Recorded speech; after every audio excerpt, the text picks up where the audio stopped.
A very memorable one for them. We were here for that 2 years ago. You might recall, on their way to the Rose Bowl, Penn State came in here as a #1 team in the country, but they left an undisputed #2. Penn State was running away with the ball game thanks to Kerry Collins, Kajana Carter and company, and then came Chris Ditto late and a couple of late touchdown passes by the Hoosiers, including a 2-point conversion as the final play of the ball game, and it was only a 6-point difference. There went the top ranking. There went the national title. Penn State comes in here today. They're still in the top 20, but nowhere near where they were about a month ago. Hi, everybody. I'm Brad Nessler with Gary Danielson. A month ago, Gary, this was the #3 team in the country. Joe Paterno told us then we're not that good. Well, I guess they've proven they aren't that good. They're 6-2 now, and they're searching a little bit. They are searching, and if you talk to them, they're not feeling good about how they feel and about their team right now, losing last week to Iowa. And the problem I think they are having is not enough big plays, not enough weapons for Wally Richardson to use. But, you know, last week they may have found another guy, another weapon. It's a fullback, Aaron Harris, and it's a little different for a Penn State offense who so long have really gone with a fullback who blocks. Now they've got a guy, another weapon to go along with Curtis Enos, who can give Wally Richardson a little help. Well, they're going to need some help for Wally Richardson. He is struggling right now, admittedly. On the other side, the Hoosiers go with a new quarterback. Yeah, and when Bill Mallory makes a change, he doesn't just do it to get his troops fired up. He must believe in his new quarterback. He is just a freshman. Jay Rogers is his name, and he adds something to the offense. He's going to give them new dimensions. The sprint out pass, the option, which was used so well against Michigan. They scored on that play. You're going to see some bootlegs and nakeds where Jay Rogers is going to get outside of the pocket, and then you're also going to see a quarterback draw. So an IU team that has not been getting a lot of yards is going to get a guy that can make some plays. Bill Mallory thinks his team is getting better week in and week out. Now they've got the #17 team in the country. Mike Tirico with a game day update for us. Adrian down on the field. Then we'll kick it from Memorial Stadium. The Hoosiers and the Nittany Lions when we come back. With more on that, we go to Adrian Karsten. Well, Brad, you'd think a Hoosier football team that's lost its last 12 conference games would be content just to get through today's game and then finish off their final 3. Well, think again. Head coach Bill Mallory and his team leaders are a very tight group. They fully realize that Penn State is no longer a dominant team. They also realize that they are practically just the spot of a ball away from beating the Wolverines last week. Today for the Hoosiers, it goes beyond waiting for some other guy on the team to make a big play or waiting for something to go wrong. The Hoosiers fully expect to beat Penn State today, Brad. They are out there, and we'll get the football first for Coach Mallory in his 13th year. Brett Conway's got it teed up as Penn State won the toss and deferred. There's what Conway's done as far as pinning the opposition. Stoner and Allen await the kick, and this will be number 20 in the touchback category for Brett Conway. So Indiana will have to work from its own 20-yard line. Jay Rogers, who Gary talked about, will bring out the Hoosier offense. An offense that has a #2 rusher in the Big Ten, and Alex Smith.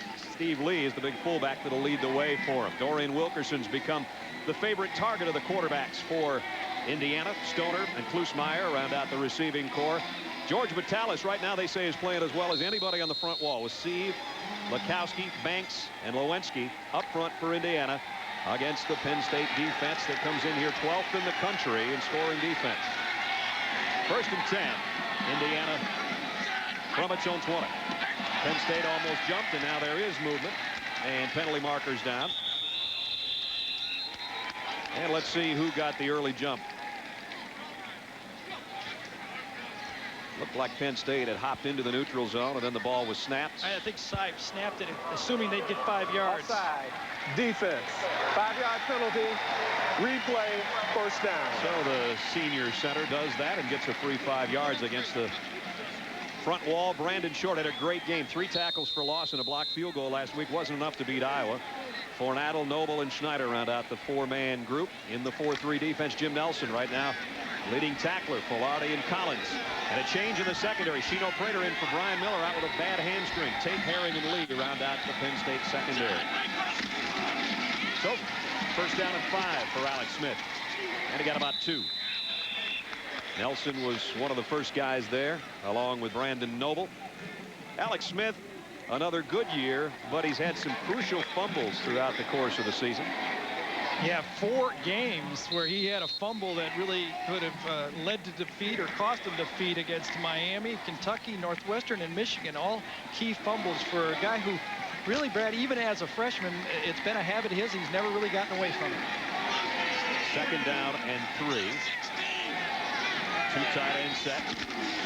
They fake it to Smith. Rogers comes up throwing, got it to the tight end. Good for the first down. As Darren Ward, a guy that's been used more and more in this Indiana offense in the last couple of weeks, has the first down for the Hoosiers. We talked about the added dimension that Jay Rogers give him. There's the naked right here in the line of scrimmage. There's the tight end. He'll slam and then go out in the flat. Slam his man and then go right on the flat. An easy pitch and catch, and gets your young quarterback off in the game and keeps that field stretched horizontally rather than vertically. I don't think Indiana has the speed to stretch this defense vertically, but that's what they're going to try to do, stretch them horizontally. First down. Ward in motion. Smith met at the line of scrimmage, bounced off of Nelson's would-be tackle and got about 3 out to the 35. He went headgear to headgear with number 44. Nelson coming off a 10-tackle, 1-sack game against Iowa last week. When you talk to George Ballou, the offensive coordinator, about the goal with this offense, he says to win first down. Against Michigan, the worst they had all day was 2nd and 11. So far, they've started off well. Here's another bootleg. Rogers rifles in. It's intercepted by Collins. Collins last year had an 80-yard touchdown on his first career interception. Well, here in series number 1, he's got the pick off for Penn State. You know, this was not all that bad of a throw. Dorian Wilkerson was open on the play, and Collins just stuck up his big right paw that time. End of the line of scrimmage, number 6 right there, the outside linebacker. Wilkerson is going to come into your picture just behind him, and there it is, trying to throw right off the shoulder of the linebacker, which occasionally you have to do when you're fitting it in there against the zone. And Penn State linebacker came up with a huge play. The last time these teams got together, turnovers absolutely killed Indiana. Gave them 24 points to Penn State. We'll see in a moment if this gives the Nittany Lions any free points from the 42-yard line. Wally Richardson and the Penn State offense. The give, Curtis Enos off the left side, and Enos goes for almost 7 before he's brought down near the 35-yard line. Offensively for Penn State, Wally Richardson has been struggling. Jason Slode will start the game at fullback. We'll see a lot of Aaron Harris, as Gary talked about, but Slode will protect Richardson and lead it for Enos. Juravicius, the top receiver right now. Olsemer and Nastasi round out the receiving core. And up front, Jason Henderson back after that broken leg early in the season. He'll have his hands full today with the defensive ends of Indiana. Ostrowski, Tilch, Marzik, and Blick round out the Penn State offensive front on a 2nd down and 3. Play action for Richardson. Fires near side. Nastasi's got it. He's got a first down to the 26-yard line. Tackle by Eric Allen in the secondary. Up front for the 4-3 look. Ogunleya right now leads this club in sacks. Jones, Gregory, and Davis in the front 4. Jamie Baisley's the leading tackler. Surface and Robinson round out the linebacking situation. A lot of changes in the secondary. Joe King, the only guy in his normal spot. Eric Allen leads the club in interceptions. Supernaw making a start today, and Warnicki's moved to free safety. So they've switched 3 people back there in the secondary. First down, Penn State at the 27 following the Collins interception. Counter with Enos. Indiana does a nice job stretching it out. He only got about 2 yards. Jamie Baisley inside. Made the first hit. Surface helped him out. When you look at this Indiana defense, a defense that held up pretty well against Michigan last week up in Ann Arbor. It's those guys, those linebackers, those senior linebackers, Baisley and Surface, that are making the plays. They're really the real leaders of this football team. They're not going to let them wilt on the ground. 2nd down and 8.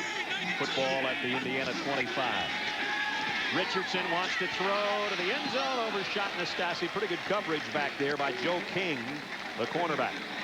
I like what they're trying to do, though. They're trying to get their quarterback, Wally Richardson, off in this football game.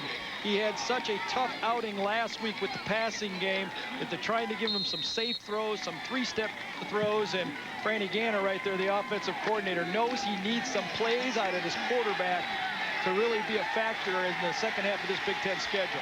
Richardson has been heavily criticized as the problem for the Penn State offense. But you've got to have help from your fullback and your line, and the fullback gives him some help there on a little delay down to the 20-yard line, which will bring up a 3rd down and 3.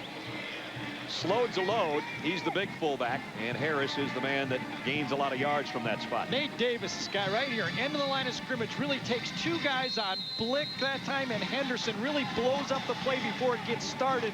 And that was the guy, the end man on the line of scrimmage, that stopped that play. And O'Brady came off with a stinger on 1st down. It looks like he's healthy now. 4th down and 3. I may have said 3rd down. 4th down at a field goal situation. Brett Conway will try from 37 yards away. And he's got it right down the middle for our first score of the ball game. So the Aaron Collins interception does net Penn State 3 points. They lead by field goal. 3-0 Penn State on kind of a wet, breezy fall day. The sample gates of Indiana's campus. And over to Memorial Stadium, where Wally Richardson didn't get too much out of the Penn State offense, but they did get a 37-yard field goal to cap a 22-yard drive following the Collins interception. I really like, though, that they're still not just giving up on the passing game. You know, they're going to need it. They have some big games coming up. Northwestern, Michigan still ahead of them. They're going to need their quarterback. Conway with the wind at his back nails this one out of the back of the end zone. Touchback Indiana will work from the 20. Aaron Collins is the guy that got Conway in position for the field goal. Yeah, the bootleg play. We've already seen the naked. This time they pull the guard. It's a bootleg, trying to throw it right between the seam. You know, it's one of those where the quarterback comes back and says, why'd you throw it there? Well, coach, they're all close, but the turnover has been the problem for this football team, especially against Penn State. And last year, it was costly with 5 of them that really was the difference in the football game. Collins and Miller, Scioli, there's a fumble, and Terry Killens blocked a punt. That was a touchdown. Killens had a huge day with a forced fumble, a block kick for a touchdown, and 4 sacks. He had a career in that game last year. Won by Penn State 45-21. Penalty markers. Batalius moved that time a little early, and they're now in a situation they're trying to avoid in 1st and 15 because they just don't have the firepower from the wide receivers to pick up these plays. Prior to the snap, false start, offense. And as you 5-yard said, penalty, it's still 1st down. George Ballou telling us yesterday, we didn't want 2nd and 13, 2nd and 17, right. 3rd and 14. We don't want those kind of positions, and now they find themselves 1st down and 15 after the penalty here. There's George in the left corner of your screen with the glasses, the offensive coordinator. So back at the 15, 1st and 15 for Rogers and the Indiana offense. Play action. Rogers steps up, hit as he throws. Had a shot to complete that maybe, but Brandon Short made short work of his time in the pocket. Well, kind of tough for Jay Rogers, a freshman quarterback, and he gets the call to start at Michigan in his 1st game, and his 2nd game is against Penn State. And Penn State is going to come after you, especially when they get you in those long yardage situations. Short was matched up that time against Kalfani Banks, and he got to the outside, causing them poor throws. Quick snap on 2nd and 15. Alex Smith, they stretch it out, does the Penn State defense. And Chris Snyder, the first one from his defensive end spot, along with Filardi, the linebacker, drop him for no gain as we check in with Adrian Karsten. Brad, the weather here in Bloomington this week, pretty nice. Actually could have been sunburn Tuesday or Wednesday, but the rain started last night. And the point is this: most of the action we've seen so far in this game is between the hash marks. With about a 10 to 12 inch crown on this field, hash mark to the boundary, that's about a 10 to 15 foot drop off. And it's very, very wet out here. The point being, the guys are trying to keep as much traction as they can in the fifth of the field. And both teams, or at least Penn State, has a whole extra set of shoes on the far side if it gets any wetter. Rogers, you look from behind him, and he's looking for a place to go. Finally scrambles past the umpire and got out to the 23-yard line. A 7-yard scramble by Rogers, but a punting situation coming up for the Hoosiers. I think that's a play that both coaching staffs really, Brad, is happy with. Penn State gets a stop on 3rd down, and Bill Mallory doesn't get a turnover from a young quarterback on 3rd and long. Get it out there, punt the ball, and let's see if we can play more defense at this stage of the game. Chris Campbell back awaiting the punt from Boy, he took all day to punt that ball. Campbell, fair catch on the other end, and takes it at the 37. 40-yard kick, good hang time, and no return for Penn State with 9:17 left first quarter. See what else is going on around the country and check in with Mike in the state of South Carolina as a quarterback. Yeah, and I think when you don't have a healthy Darnell Autry, you got to do different things for more production. From the 37, first down Penn State, they're leading 3-0.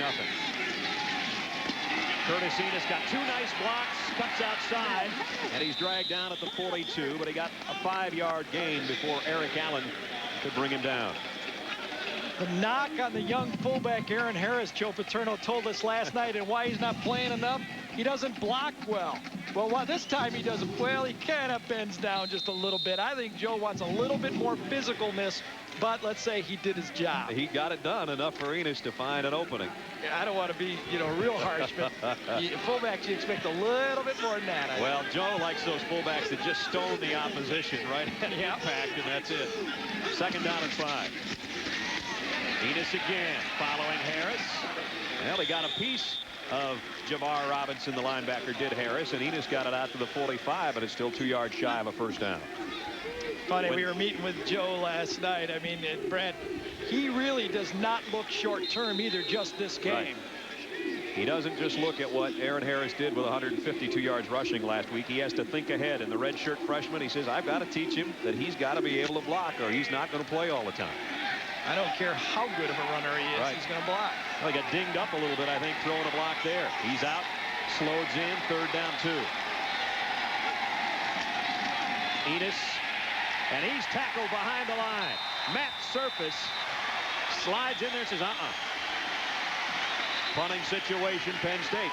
Steve Stripling had on the best defense for that play. Had that linebacker up there in the gap. Surface just going to hit it, and Jason Sloan went outside to try to get the linebacker inside to make the play. Good defense. What do they call? Surface and Baisley get more out of their God-given ability than anybody, I think, in the Big Ten. Those guys really play. Here's a punt. Ajamu Stoner waiting on it. Takes it at the 12. Stoner across the 25, and a flag flies in at the 25. I think there could have almost been a flag thrown immediately after he caught it, but they are going to probably get an illegal block here, which negates a nice return by Ajamu Stoner. 20-yard punt return, in fact. We got a penalty marker down with 7:11 remaining in the first quarter. Steve Payman's our referee. We're going to have a timeout, but it's going to be after he tells us illegal block against Indiana on the return. Happened near the end of the return. Illegal block in the back, receiving team. 10-yard penalty from the spot of the foul. First down. And timeout. 7:11 remaining first quarter. Penn State leading by a field goal. Crippling with his group rallied around him. They did their job stopping Penn State, forcing a punt.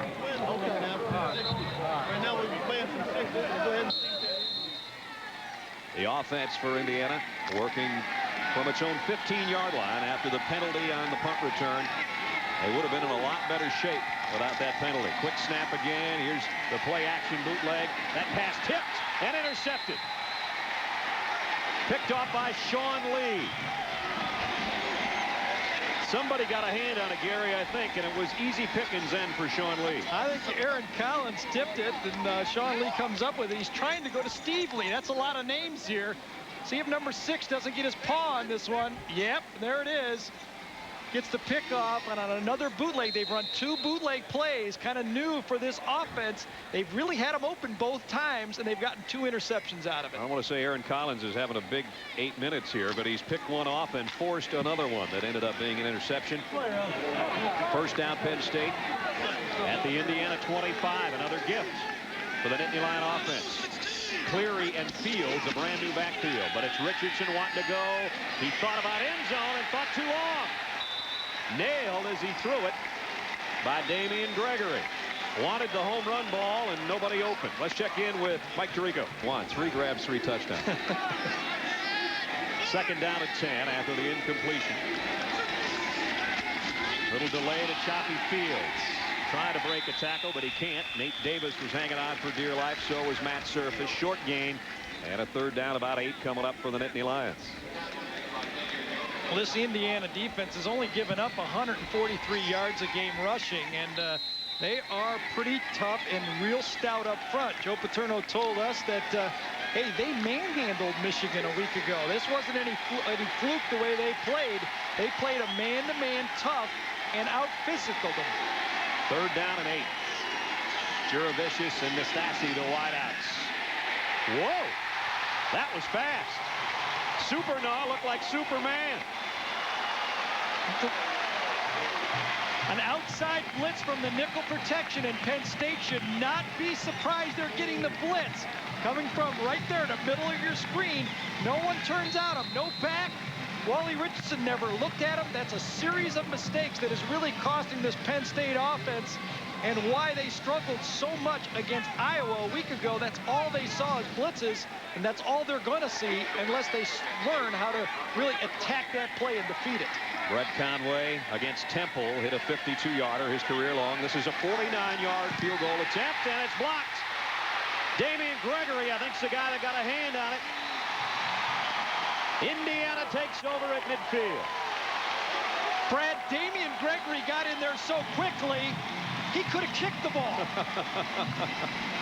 He hit the gap right at the snap, went through there, and special teams have really been huge. Right in the middle of your screen, right there, got off right on the ball, right in between the center, Parmer that time, and made it.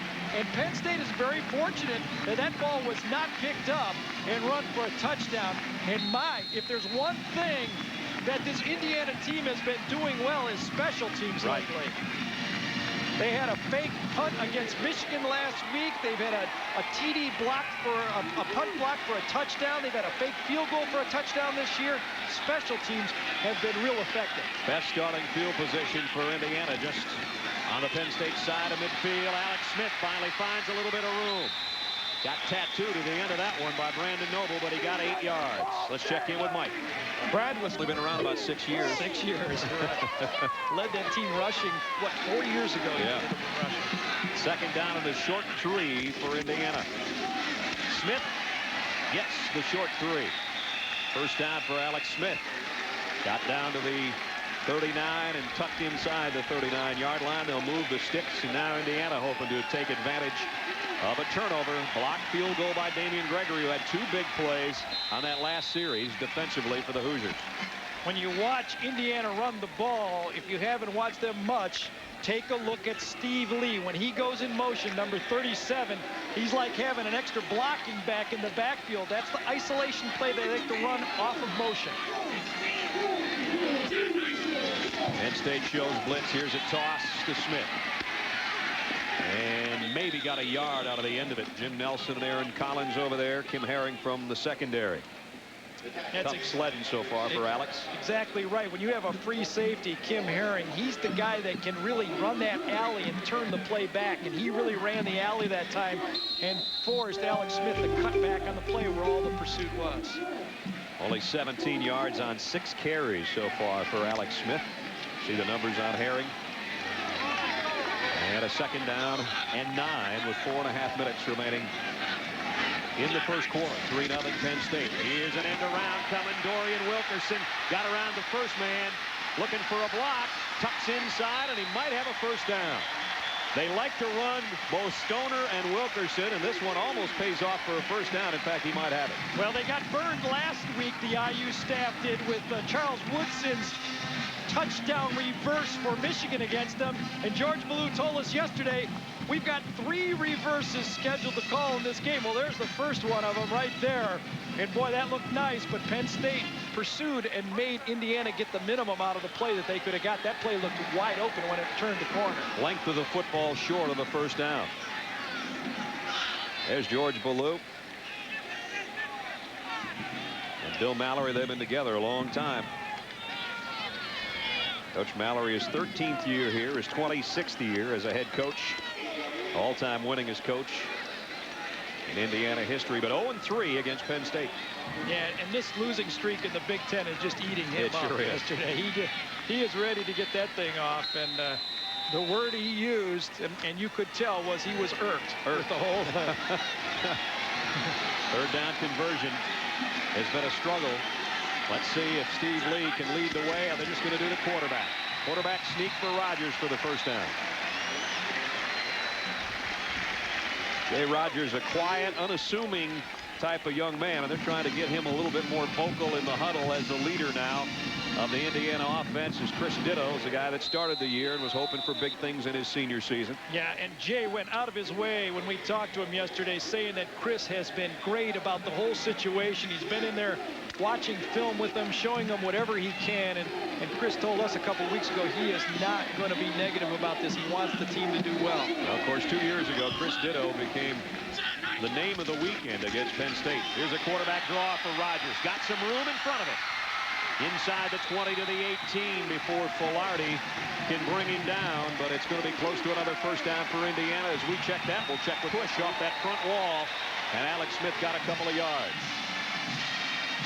Steve Lee goes 265 pounds. He's really a glorified tight end, an H-back type guy. Now Aaron Collins is going to get a mouthful of it this time. He says, Aaron, you know, it's easy picking off those passes. You want a piece of me? And by the way, that last one was to me. Get out of the way. That's right. And Steve Lee has very good hands. Yes, he does. We saw him catch some passes last time we were here. First and goal. Smith behind Lee again. Got inside the 5 to about the 4. Aaron Collins, Brandon Noble, and Jim Nelson combine on the stop.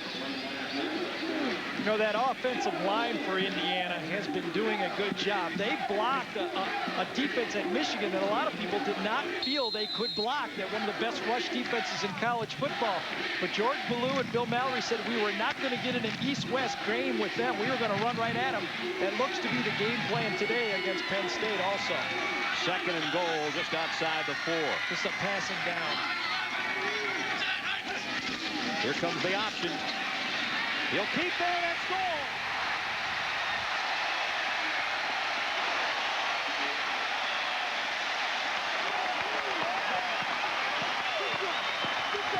Well, you can see what a quarterback who has some mobility can make for an offense that was looked to be a little bit predictable. Now this time they run the option, and hard to believe Steve Lee again is going to take the fake and get the block downfield. This time on Sean Lee, the safety, and Jay Rodgers is going to get there. You got the pitch man available to him.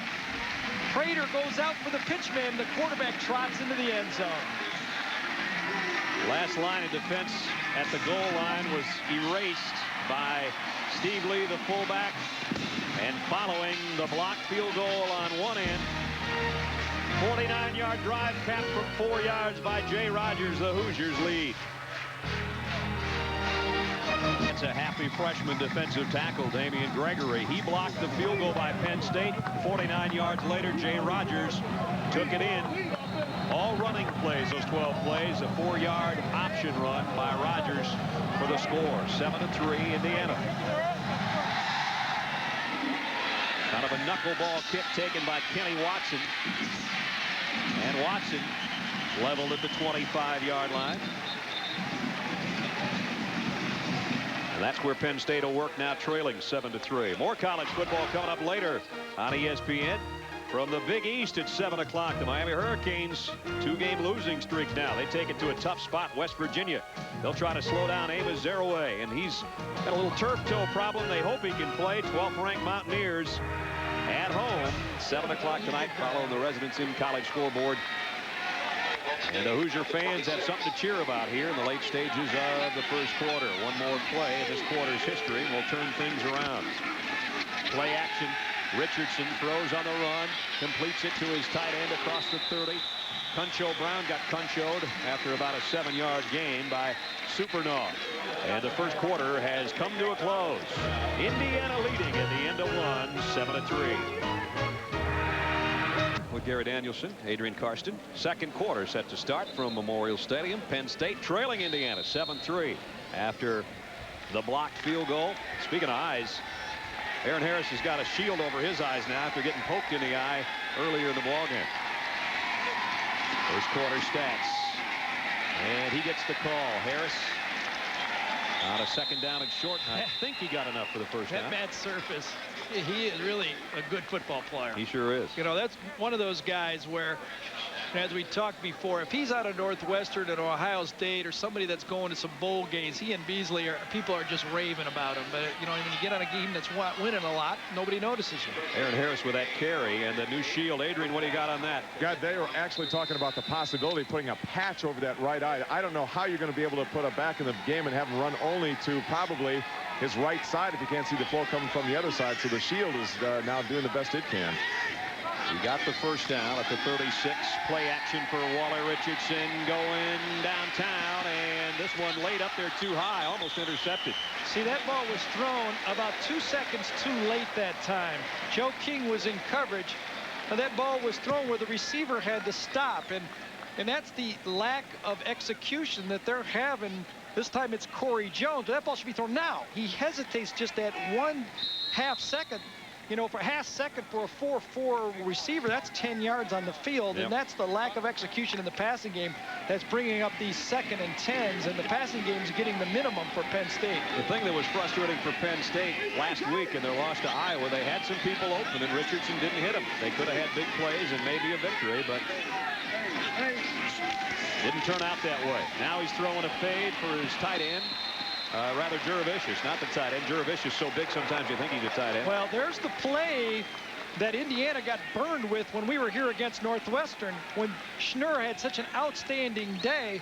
And this time, Juravicius, you know, 6'5", wide open on that play. And again, they do not make anything go. Well, you can say what you want about Penn State, that they don't have a Bobby Ingram and a Freddie Scott, and they don't maybe have the front line they used to have. But you can also say Wally Richardson's 2 for 6 today. That's simple as that. He really is struggling, and they need him to get going.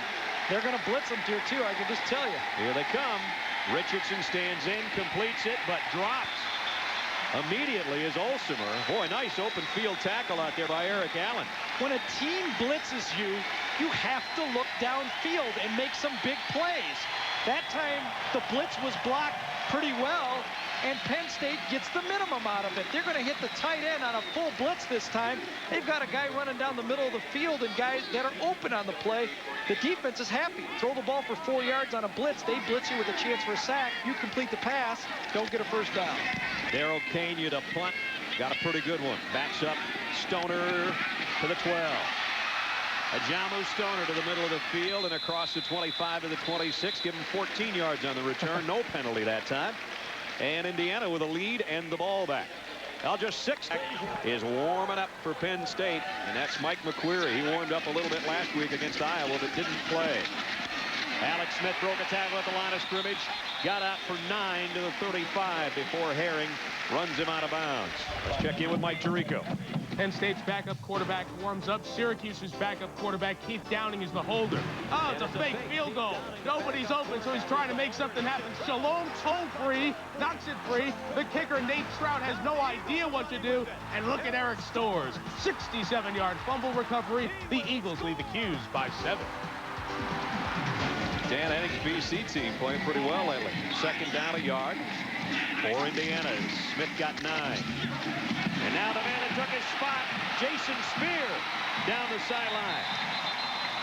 Good looking run. Nice blocking up front. He got 22 yards. Indiana running the ball between the tackles, between the tackles. This time, Klusmeyer does a good job of Spear heads into the middle of the line and then bounces it outside. And the IU running game, by attacking the middle of a little bit of an undersized defensive line for Penn State, has been having success. Spear in there to give Alex Smith a breather, and now Smith back in, and he'll get the call. And he goes left side, and they found maybe a little dent out there in the Penn State defense. At least they're sure working that left offensive side, the right defensive side for Penn State. Part of the fumbling problem that Alex Smith's had is he likes to carry the ball in his right hand, even when he runs left. This has cost him in the past. Let's see if he has a handle on it today. I said to George Ballou yesterday, Coach, is it our imagination or does Alex like to carry it in his right hand going left? He said, we try not to have him do that. Yeah. 2nd down at 4. Nice play fake, bootleg, toss it out there to the tight end, and he's got a first down. To the 31-yard line, Darren Ward, his second catch, his second first down. Darren Ward is really one of the most versatile players for this Indiana football team. He's listed as their backup tight end. He only goes, he's left side right over here, but he'll hold on to his man, stay, and then go right out into the flat. A very simple play for the quarterback. Actually, this is the only play that Jay Rodgers has been able to complete, is this little naked play to the outside twice in this football game. Ward lines up there as the second tight end. Lee, the fullback, will lead things for Alex Smith. Nice tough run. Went right behind the fullback and picked up 7 more. You talk about Ward, who has a couple of catches today, a fifth-year senior, and it's amazing he's even playing, because a couple of seasons ago he suffered so many concussions that they had him sit out the '94 season altogether. He helped coach the team, just kind of a grad assistant type situation, came back, and now he's one of, as Gary said, the more versatile players that Indiana has in their offense. Second down, 3. IU with a 7-3 lead, 12:40 to go in the half. The toss, and Smith all wrapped up this time. Brandon Noble, with the most experience and the most tackles on that front wall for Penn State, drops him for a loss.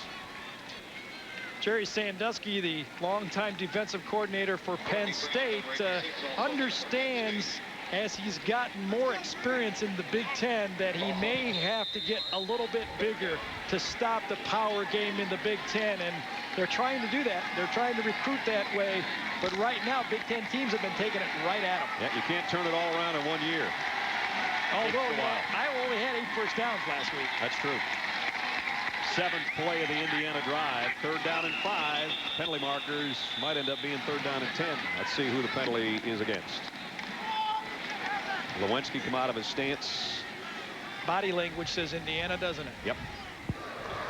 Prior to the snap, false start, offense. 5-yard penalty, it's still 3rd down. See, and that changes for Indiana and the call in this situation, where at 3rd and 5 or 6, you can call any play, run, option, ISO. Now 3rd and long, you're in trouble. Well, they've been predominantly a run team. They'd only had 5 pass plays all day so far. You would assume now that number 6 is coming up. 3rd down and a long 10. Could be that quarterback draw again, too. Here comes the pressure on him. He's going to float one out for Smith, who made a nice catch, and now trying to get around the linebacker, and he did. Alex Smith's got a first down. Wow. He had to get around Filardi and then had to keep his balance, and he did. First down, Indiana. Again, a very conservative call with a young quarterback in just his 2nd game. This was a screen pass to Alex Smith. The pressure, they let go a little bit too easily this time, but then Rodgers does a nice job of throwing this ball to a spot, and then watch how Smith makes everyone miss. He's faster than he appears and gets misjudged, and then the cutback on the sideline was just, you know, really what Smith does well through his whole career. He did on that play. Got it down to the 16-yard line. Spear now in there in the backfield, and he'll go down for a loss. Well, he maybe got back to the line of scrimmage. Aaron Collins stretched it out. Alex Smith, such a huge part of the Indiana offense.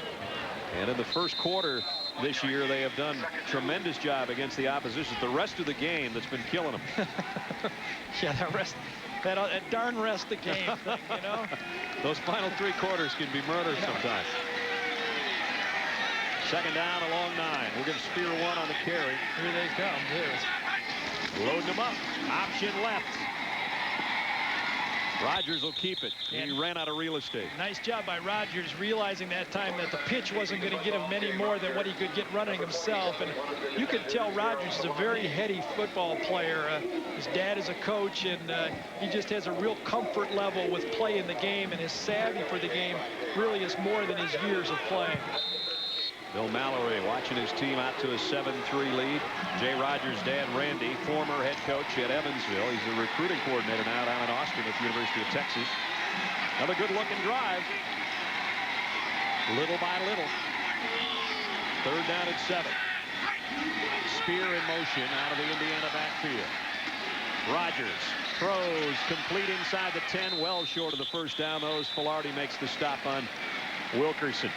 That's his first catch today. Another one of those plays where both staffs are happy with the outcome. You know, first of all, there's not a turnover on the play, not a sack. Indiana had a nice drive all the way down. They want to get some points on the board. And Jerry Sandusky saying, good job, guys. If he's going to complete a pass, let's make sure they don't get a first down, force him to kick a field goal. Manilopoulos comes in to try a 26-yarder. Keep in mind, Craig Good is the holder. They have faked some field goals this year. This one's spotted down, though, and the man they call Mano has got it up and in. Manilopoulos tacks on 3 more. 10:01 left. First half. 10-3 Indiana. Cuts back, and he's got a first down as he got out to the 48-yard line. Warnicki's got him wrapped up as we go on there.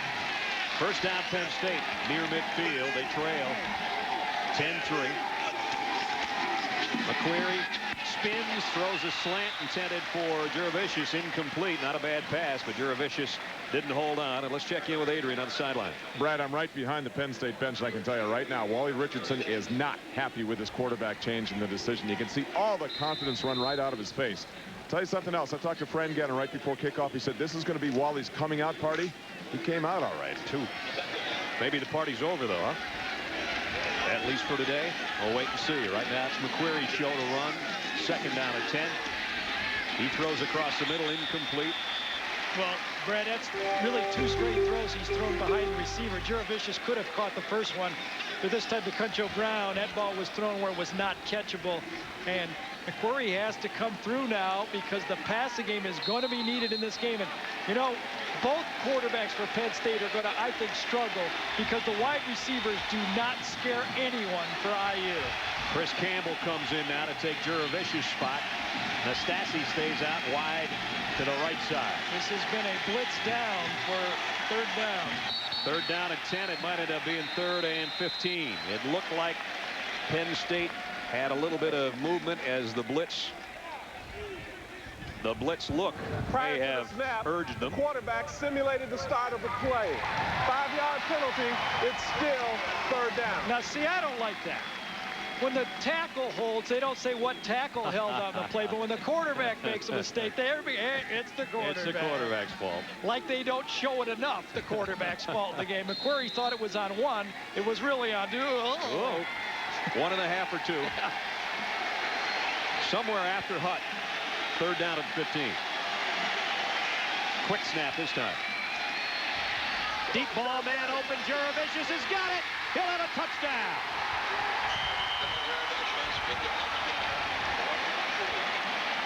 Those 2 hooked up last year against Indiana for a 55-yard score. This one goes 57. Aaron Warnicki, who usually plays strong safety, now playing free safety because of the change of Eric Allen, forgot to get deep on the play. Here he is right here. He should be back. Jurevicius is going to come in the picture right there. And on 3rd and long, Warnicki, number 17, right there, was out of position. And that cost him a touchdown on a 3rd and 15-yard play. That was not a blitz, by the way. Extra point coming up for Conway. Up and good. Tie game. 8 minutes and 50 seconds. Jurevicius' career-long 57-yard touchdown reception has drawn it even. Defensive Indiana talking about it. They just gave up a 57-yard touchdown pass. Tie game at 10-10. Today's discus athletic students of the game from Penn State. Aaron Collins already a tip pass and an interception today, and he's also a junior majoring in elementary education with a 3.17 GPA. From Indiana, Steve Lee. He's given a few headaches out today, but he's an exercise science major, a 3.19 GPA. Discus athletic proud to donate $1,000 to each school's general scholarship fund on behalf of those 2 student athletes. Better screw it in a little bit tighter. We're tied now with 8:50 left in the first half. Jurevicius with a touchdown catch. And the kick from Conway goes deep to Jamu Stoner. Too deep to bring back, and Indiana will work from the 20-yard line. The touchdown again, Garrett. Brad, one more look. Here's Warnicki. He's going to drop. He's got half the field. Here's the other safety that has half the field. Here's Jurevicius going to come in and just beat him down that sideline. That should not happen. The deep safety, Warnicki, should be in position to make that play. There he is. He's biting on the inside play when he should be playing deep, and it ends up costing him 7 points. Another big play against this IU defense, and that has really been their problem all year, giving up the big play. Here's a run by Alex Smith got about 3. You know, last year, McQuarrie only threw 3 passes against Indiana. He did play some. He only completed 1. Juravicius only caught 1. It was those 2 that hooked up for a long touchdown last year. And that 1 touchdown got Joe into a fight, didn't it? Yeah, it did. The Rutgers game after, I think. Yeah. That's correct. There's McQuarrie.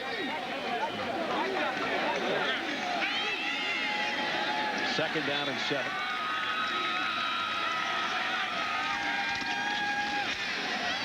Rodgers goes out to Ward. Ward, another catch, another first down. Nothing like a 3-for-3 day to pick up the first down for the number 2 tight end. Let's check in with Mike Tirico. Mike, they want him then. Yeah, I'm beginning. They're running out of miracles, though, if you ask me. As we said last week, how many lives do those cats have, huh? First and 10. Play action for Jay Rodgers. Plenty of time, and he overthrew Ward again on a crossing pattern. Coverage out there. Aaron Gatton, the linebacker, was with him, but I think that one would have picked up some decent yards. Indiana's offense has got off. They started off a little slow with the turnovers in this football game, but look what they've done the last 2 times they've had the ball, when really Jay Rodgers has been able to assert himself, and George Ballou has found a play-calling system that is working for him and keeping this Penn State defense a little bit off balance. And Penn State has a lot of their second-line guys in right now trying to keep them fresh in a long game.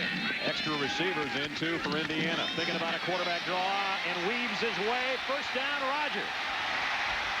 Out to the 48-yard line. I didn't think he had enough room to make that one work, but he did. He got 15. Unless you have an outstanding throwing quarterback like a Steve Schnurr, you might have to have a quarterback in modern-day college football with all the blitzing like a Jay Rodgers that can use your 11th guy. You know, not many teams in the Big Ten run the option right now. But now, so far in this game, the 3rd back in the backfield, Jay Rodgers, has carried the ball 6 times for 40 yards and 1 touchdown. You're playing 11 on 11. If you don't have a great passer and you're just handing the ball off, you're playing 10 against 11. To even things off, we are even at 10, 7:45 to go first half. On first down, the long give to Smith. And Alex goes to midfield, and that's it as we check his shirts out. Yeah, that wouldn't be allowed, would it? That wouldn't be allowed. Second down and 8 here. Just over 7 minutes left. Wind picking up here in Bloomington. It is at the back of the Hoosiers. Long handoff, Alex Smith again. Smith into the secondary, 1 man to beat. All the way to the 17-yard line. Shino Prater saved a touchdown. Alex Smith rips one off for 34 yards. Nice little blocking scheme here on a play that looks like they've been running all day. The guard tackle right here is going to loop around to the outside. Smith is going to read that block by his guard up front this time. Breaks it into the secondary, and is a cutback runner, and he's a lot faster than people think. You know, those white running backs get stereotyped sometimes, and this guy's the real deal. I'll tell you what, that's a 34-yarder, 90 yards on the day now. And here comes his replacement. Spear, touchdown.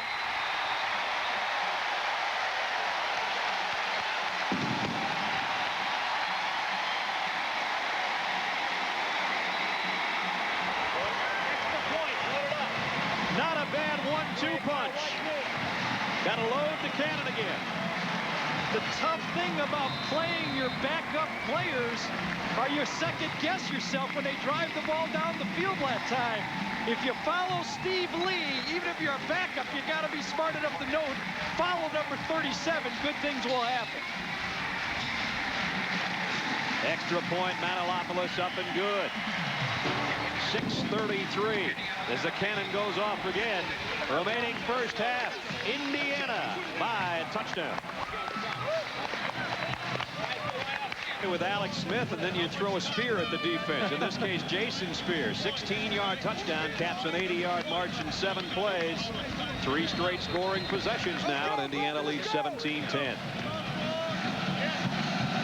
Final 51 yards of that drive was Smith for 34, and Spear the rest of the way. Here's the kick. Kenny Watson at the goal line. Watson up the middle. Bounces his way out to the 22, and that's where Penn State will go back to work now, trailing by a touchdown after we check in with Mike Tirico. Mike, That Dwayne Bates thing, we saw that against Northwestern, only from the other side here. The very same play for a touchdown against Indiana a few weeks ago. 17-10, though, Indiana leading Penn State. College football coming up 3:30 Eastern on ABC. Most of the Big Ten will see Ohio State and Iowa. The Buckeyes rolling along. You might see this one if you're in the ACC country. Touchdown! No, I'm sorry, Brad, that was not a touchdown. Virginia, we saw them last year on a Thursday night upset Florida State. Here's the other regional action you'll see on ABC. Check your local listings for the game on your ABC station. Aaron Harris stumbles out close to a first down. And Alex Smith 90 yards so far today.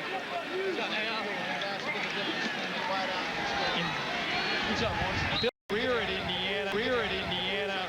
When his offensive team has rushed the ball for 200 yards, they're pretty good. Yep. 40 wins, 7 losses, and 2 ties. So they're off to a good start. Are they ever? Eberle down the sideline. Touchdown saving tackle by Supernaw. Everybody was bunched up close on both lines of scrimmage. He broke outside, broke out containment, and got down the sideline. Big gainer there. Chris Eberle gives you the speed, the breakaway speed that Kurt Enos just does not possess. More of a stronger inside runner, and that's what I think Fran Ganner, and talking to Joe Paterno yesterday, he said, we're just going to have to bite the bit a little bit and play a lot of guys. We need everyone. We need all our weapons to move the ball this year. Career-long 26-yard run for Eberle sets up Penn State in Indiana territory just inside the 45-yard line. First down. Play action. McQuarrie's in trouble. Got away from Surface. Now he's running for his life, and he got some blockers in front of him. Down to the 27-yard line. He got about 17 yards on the scramble. I think it was Baisley he got around in the backfield. Surface ends up helping out on the tackle. This is another one of those plays when you're in the absolute best defense you can be in. Jamie Baisley's coming in unblocked, should have the tackle. You think you got a sack. Great coverage downfield, and all of a sudden somebody makes a play. This time it's Mike McQuarrie, and you get 17 yards. That's about a 25-yard difference when you consider where the sack would have been. Good point. Down to the 27, first down Penn State. Now it's Harris, the fullback. Hit one of his own men. Got inside the 25, maybe 2 yards for Aaron Harris. And it was Ogulea and Gregory in on the tackle. Phil Ostrowski, number 64, right there is the guy, little inside trap, type of play on Gregory that Penn State came into the Big Ten feature and was so effective that first year and a couple of years in the Big Ten when they got off to that great start, that inside trapping game. But if you talk to Fran Ganner now, he's saying we need to get bigger in the offensive line instead of with those quick trapping guards. We want big guys. Second down and 8. Nastasi across the line. 2 tight ends set. Nice play fake by McQuarrie. Throws to one of those tight ends and overshot him. Keith Olsener was open. Just over his outstretched arms, though. Brings up third down and 8. Supernaw that time bit on the fake, and that's another one of those plays. I think if you're a Penn State coach, you're saying our quarterback needs to make that play. Against Iowa, Fran Ganner told me that Wally Richardson had guys open for touchdowns 3 times. Play was blocked. We just didn't make the throw. We got 4 minutes left in the half. Penn State's only completed, what, 4 passes between the 2 quarterbacks? Yeah. That's the bad news. The good news, they're only 7 points down. Exactly right. Here comes another pass. McQuarrie throws. Oh, what a play by Joe King. Put a hand up at the last second on a pass intended for Corey Jones, and he broke it up. I thought that thing was going to get completed. Yeah, I think you're going to see some type of a holding on that play just from where it was called. Out to the outside, you're going to see Corey Jones. Boy, that's an odd route right there. When you get that close to Joe King, you're not going to get timing. So again, you wonder, from the quarterback's point of view, is it the lack of execution from the receivers? Is it the pass rush from guys like that right on you? Or is the lack of execution from the quarterbacks? You know, in that situation, Brad, they all take turns. Yeah, they do. You saw Surface, a defensive captain. Holding offense. 10-yard penalty from the previous spot. Replay, third down. And Matt accepted that penalty. That time Baisley leveled McQuarrie as he threw, and Jamie says, I got you this time. Yeah, he got Nate Davis that time and just threw him down. It was the end man on the line of scrimmage that time. They were trying to block Davis, and I think it was John Blick, the freshman. Yeah, when you grab him around the head like that, they're going to call you. WCW might call you. I want you to be a pro wrestler. Third down and 19. McQuarrie flares it out to Eberle. Nice open field stop by Matt Surface again. Not very big, but he'll hit you. They list Surface at 225. He'd have to be sopping wet with weights in carrying one of his side pads. Carrying one of his dogs. That's right. He weighed in with his dog. And now Darrell Kania comes out. We'll try to pooch punt this thing, I guess. Indiana will play safe in this situation, looking for the fake. He will punt it, lays up a lazy knuckleball, and bounces into the end zone. Penn State was down there, but it took a funny hop, and they couldn't get to it. So not much on the turnaround there. Penn State doesn't gain much. Indiana does, though. Their defense holds again, and they lead by 7. That, or he signed a promotional contract with Green Bay to wear these things, get on TV, you know. These two happy with what the Hoosiers have done. Indiana leading 17-10. 3:11 left in the half.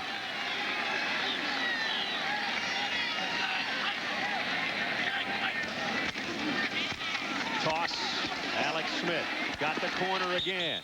And out of bounds near the 25-yard line. We'll go out of bounds to Adrian Karsten. Brad, one of the most impressive things about the scoring drives of the Hoosiers in the first half, that offensive line. They're so much bigger and stronger. How did they get that way? Well, you don't have to go far from the field to find the answer. As a matter of fact, the answer is right behind door number 1.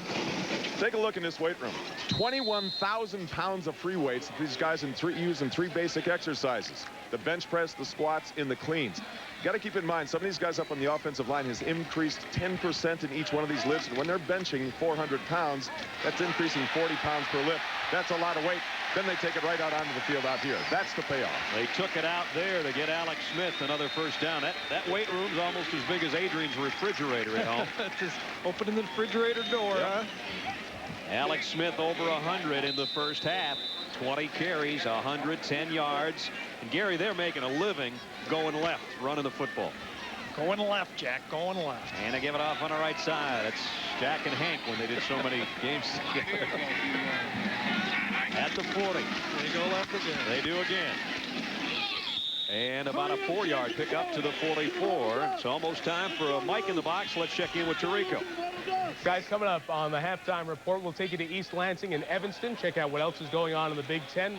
Check in with the game day gang. They are in Iowa City, the Ohio State-Iowa game. And Keith Jackson and Bob Greasy will join us to preview Virginia-Florida State. Busy halftime. We'll see you in a few minutes, guys.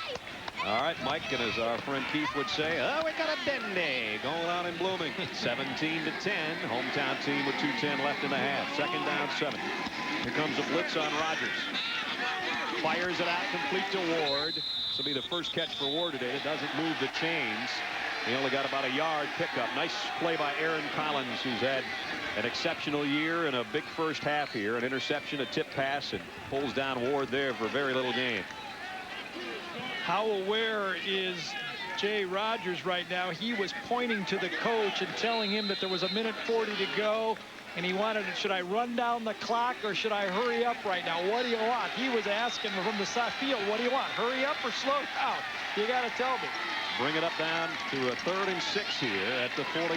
Penn State can get it back if they hold. Rogers fires. Oh, what a catch. That's Steve Lee, too. That's the guy who's been blocking all game. Give a little sugar to the guy that's doing the job. 11 yards and a first down. That is one heck of a grab. Rogers goes back in the pocket. There you see Steve Lee, Ed man line of scrimmage. Good protection that time inside. Throws the ball outside. Whoop! I can block, I can catch, and I'm going to turn up and take somebody on. Caught the back of the ball. You love those guys. He caught that ball on the way through. 1:23 left in the half. Indiana driving and leading by a touchdown. Brad Nessler, Gary Danielson, Adrian Karsten with you from Bloomington, Indiana, where the Hoosiers lead 17-10, 123 left in the half. They've kind of had this pattern going. Yeah, they have. As we remember, they were leading against Northwestern at the half. They were leading against Illinois at the half. And last week they were defeating Michigan at the half with the same score, 17-10. First down here. They'd like to add to their lead if they could. Another end around coming to Jamu Stoner with Rogers, the quarterback, trying to lead the way. Oh, tripped up. He had 9. Shino Prater got his laces, or it would have been a see you later. You bet. Brian Miller is the guy that usually plays in that situation. They're two-time All-Big Ten cornerback, and if Shino Prater doesn't make that tackle that time, that's gone. They've already run one reverse. Here's the second. You got a really hard pursuing team trying to make the play. Stoner gets outside. Good blocking that time by Vitalius. The throw complete.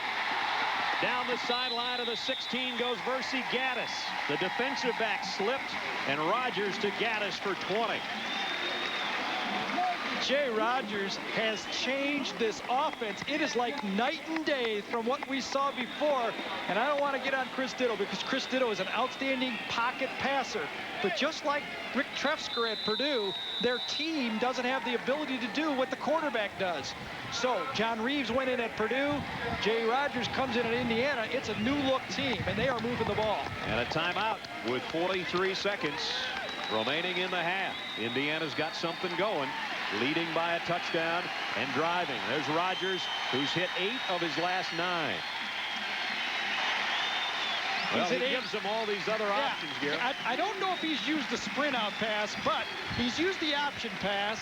He's used the bootleg and the nakeds. He's used the quarterback draw, and he's also now gotten comfortable in the pocket. By doing all the other things, it makes it easier for that offensive line to pass block the pocket, and that defense really doesn't know how to come out and attack him. If you look at what he's done in the first half, Jay Rogers, they've been able to dial it all. Here's the naked to the outside. That was the second play of the game. The quarterback draw, which was successful. And, of course, the option play for the touchdown. Jay Rogers, and he's getting more vocal now. George Ballou says, sometimes I have to go in the huddle and say, hey, you're not in church, Jay. You can get a little more vocal out here. He told us yesterday, he said, I'd like to, but he said, the louder I try to talk or scream, all I do is get hoarse. He says, I got a soft voice no matter how you slice it. Well, right now, he might have a soft voice, but he's coming up big and loud, and everybody can hear him. And he's got Indiana first down at the 16, looking for more points. 8th play of the Hoosier drive. Toss, Alex Smith, left side again. This time hit as he got about 2. Kim Herring came up there, knocked him out of bounds at the 14-yard line. That stops the clock with 35 seconds left, and Indiana takes a timeout.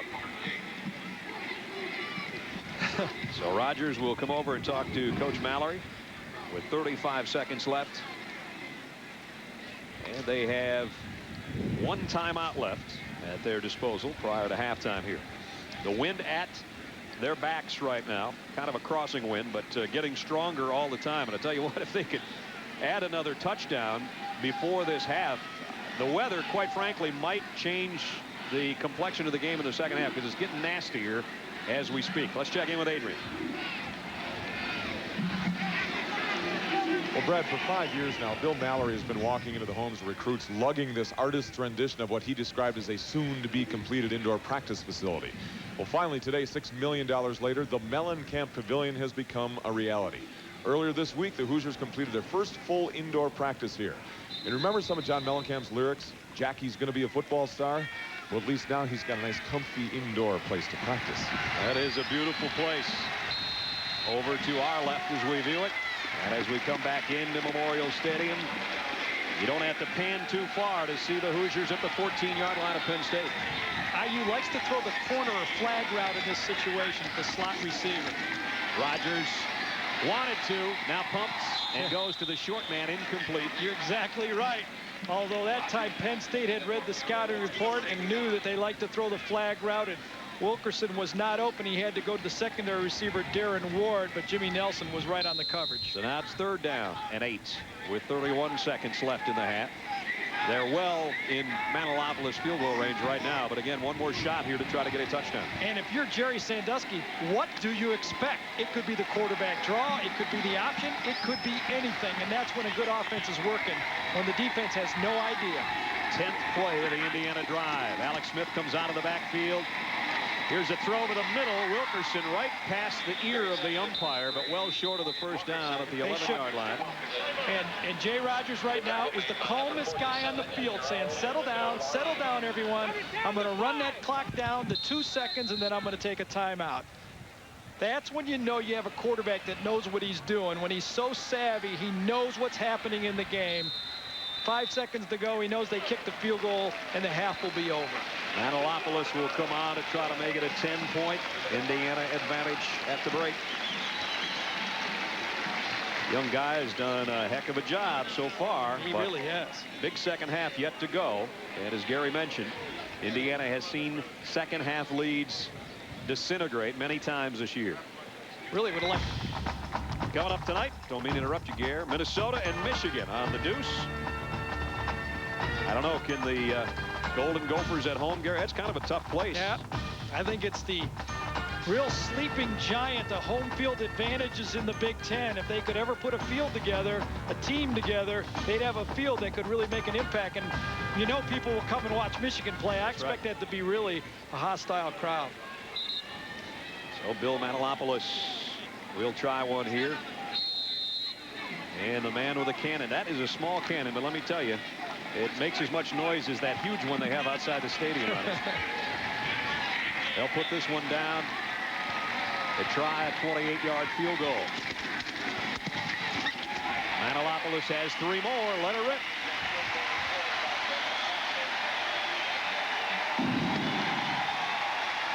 As the half closes, it's been a blast so far if you're an Indiana fan.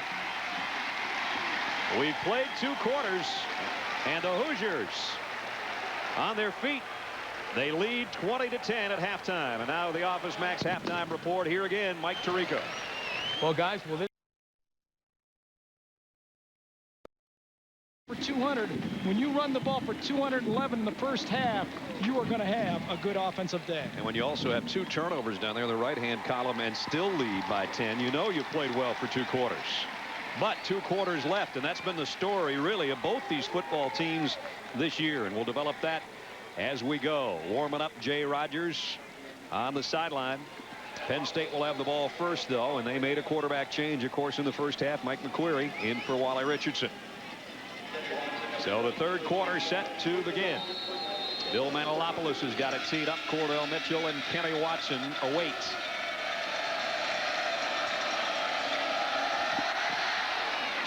Shorter kick this time.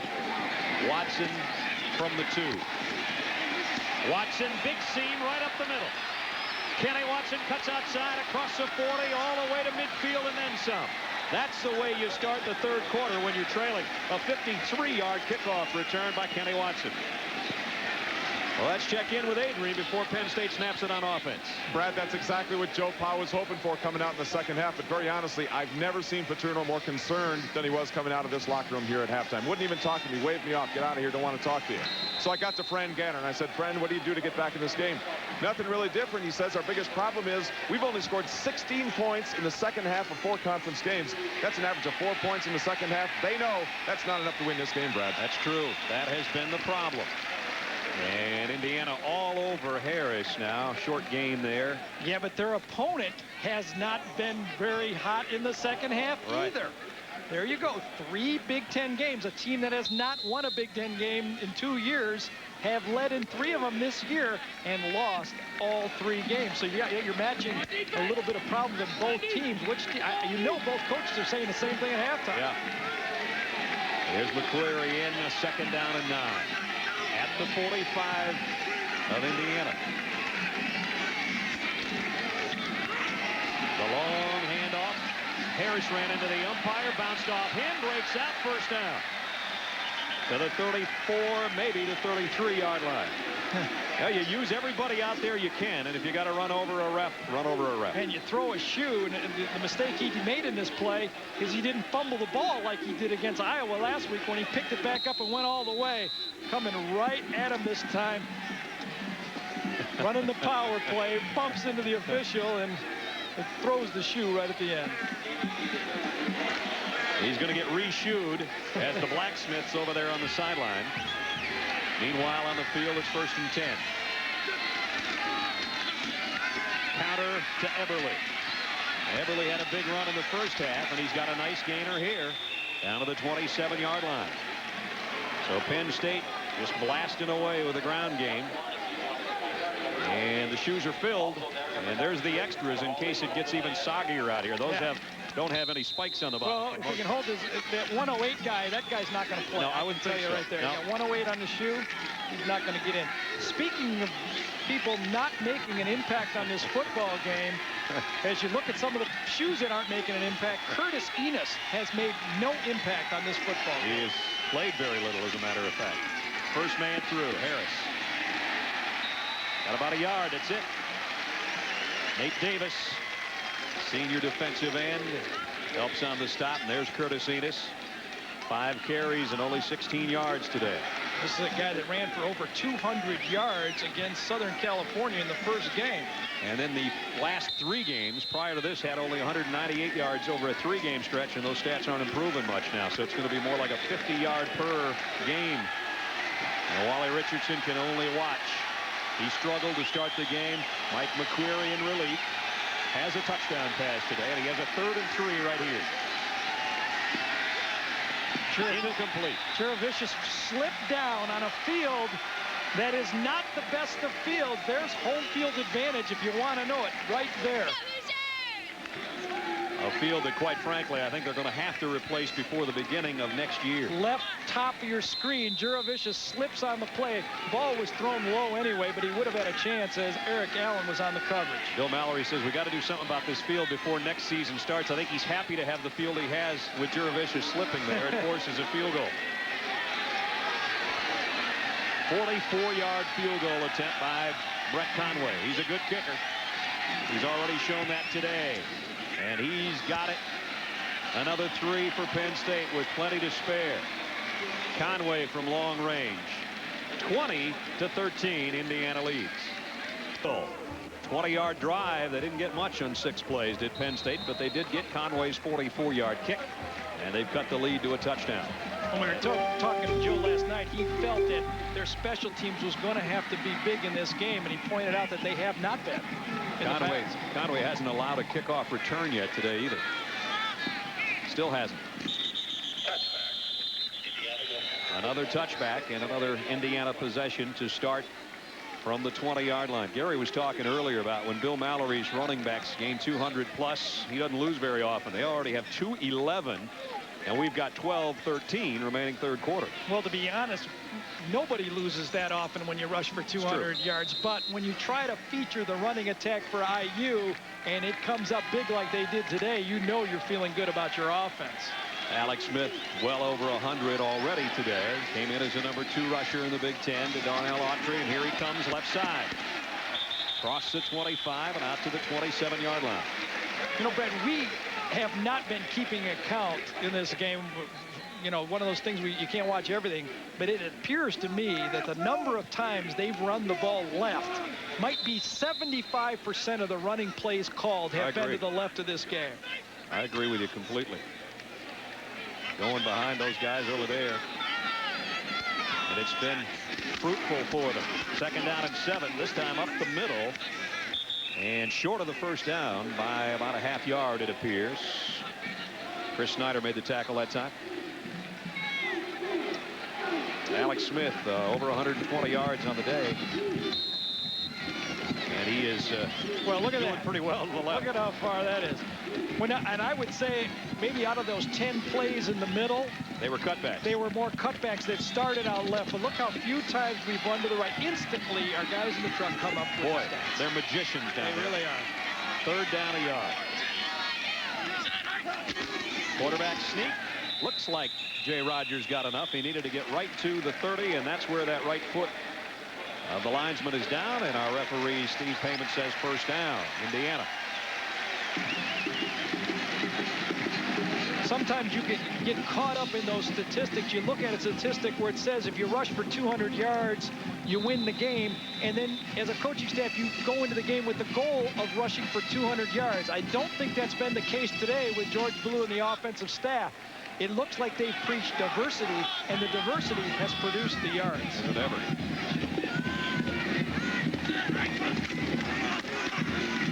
Give to Smith. Trapped. Down he goes. He'll lose almost 3. Polardi, the first guy there to get him as we check in with Mike Tirico. Brad, we mentioned at the half, Illinois quarterback Scott Weaver came in. One of the top linebackers, not only in the Big Ten, but the country. With the pick there, second down and 12. Let's see if they get Jay Rogers in the throwing mode, Gary. He was really warm to end the second quarter.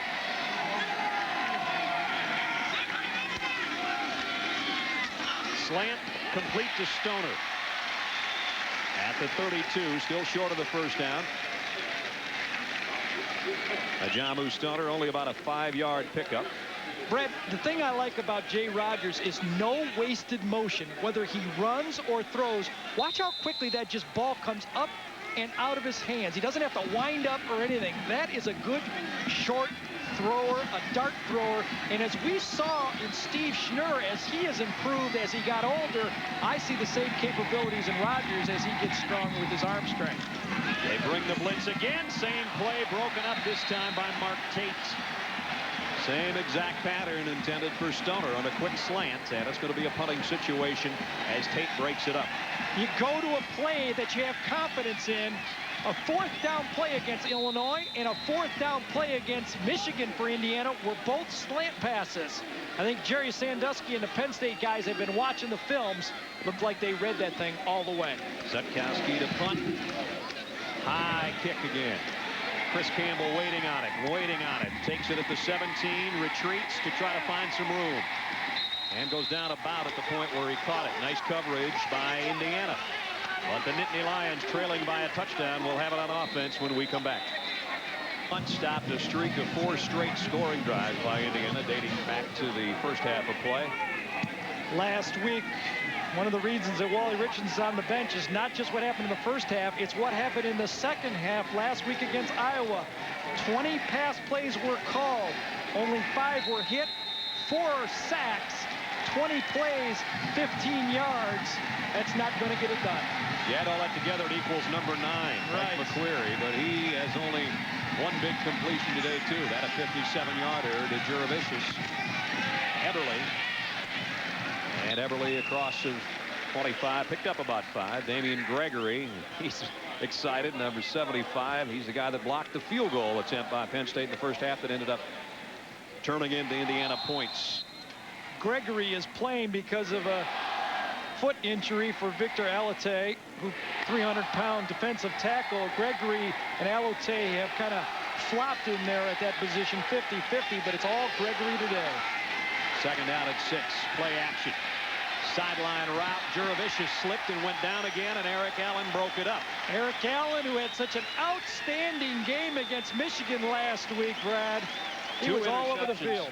2 interceptions, 1 for a touchdown last week. And he played last week as a safety, but they like the matchup of Allen on Jurevicius. They don't feel they have great speed out there, and when you put in the factor of a second straight slip on the play, that's tough. Jurevicius has to go to that shoe locker over there, doesn't he? Yep, there's a lot available. Here comes the blitz. Picked up. Query running for his life. Harris open in the flat, got around Robinson, but he doesn't get around the second wave led by Joe King and Warnicki. And King and Warnicki force a punt. Well, you can see the combination. One time the quarterback overthrows, the next time the receiver falls down, the next time they don't pick up the blitz. It's just a snowball effect. This time Surface and Beasley come in, put on the little bit of pressure, then it goes to the outside. Jabbar Robinson makes the play, and then from the outside, the corner comes in, Joe King to stake the tackle. Here's a punt coming up. Dual safeties back there for Indiana. Do they have an end around set up on a kick return? Nope. Stoner will take it on a one-hopper. First time we've seen dual punt return formation for Indiana. And they're going to have excellent field position working from the 41-yard line with a 20-13 lead. Coming up on Thursday night, don't forget you can join Chris, Lee, and Kirk for the weekend kickoff show, Halloween edition, 7:30 Eastern. Then from the Big East, Boston College Eagles will swoop down into Pittsburgh to take on Billy West and the Pitt Panthers. And Mike Tirico will have a special disguise ready for you. He's going to join Gary and Jerry in that Thursday night matchup. Here, Brad Nessler, Gary Danielson, and Adrian Karsten with you.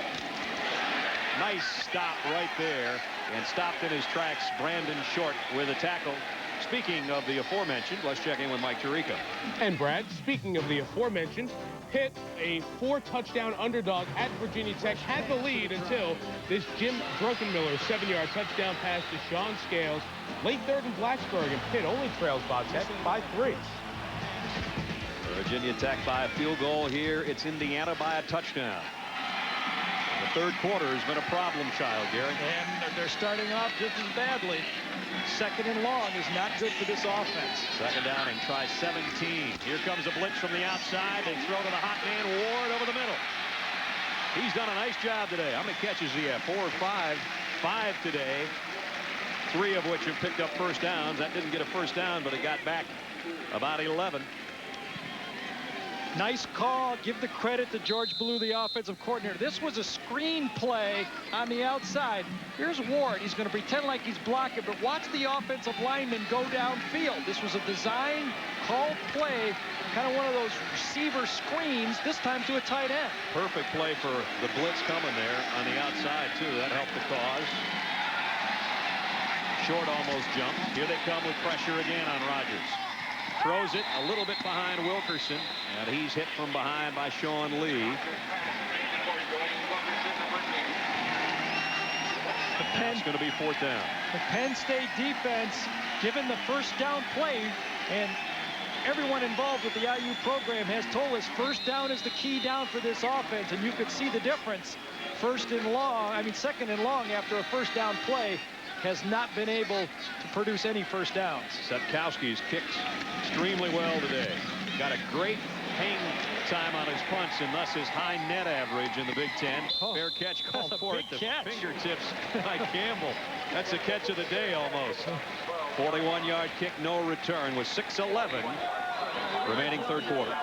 Yeah, you got it. In Bloomington, ESPN's college football from the Big Ten, 20-13. The Hoosiers lead. Kelly Springfield players of the game. Will be selecting those coming up a little bit later on. We've got some pretty good candidates working already. 6:11 remaining in the third quarter. Nittany Lions 17th ranked in the country, trailing by a touchdown.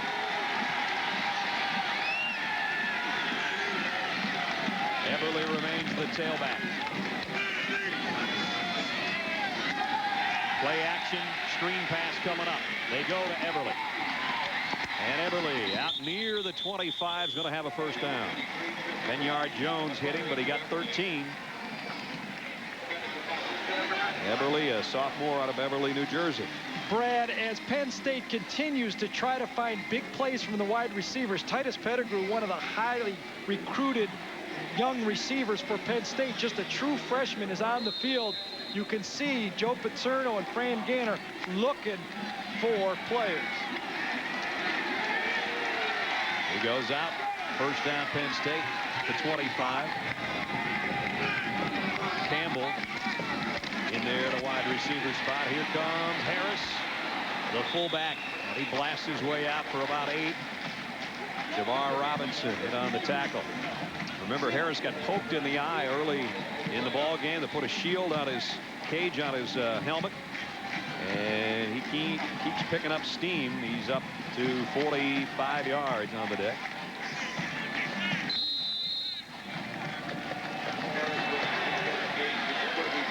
There's the numbers on Aaron Harris. 5 a pop. Rain starting to pick up now. And here comes Harris again. And he'll take would-be tacklers out for a first down. Nate Davis, not too many people get by Nate once he gets those meat hooks on you, but Aaron Harris did. And now penalty marker at the end of the play. Let's see, we're going to have a personal foul, unnecessary roughness penalty. It's already a first down. Unsportsmanlike conduct on the defense. 15-yard penalty from the end of the run. First down. There's Nathan Davis, senior defensive end. Wasn't letting go of Harris even after the play was over. And man, the line of scrimmage, Davis right here as the position on Olslemer that time, the tight end. He's got it, can't make the play, but now watch Harris get inside and get up and get the first down. Now he just doesn't unwrap at the end of the play, I guess. You I don't wonder know what happened there, because the flag was not yet thrown on the play.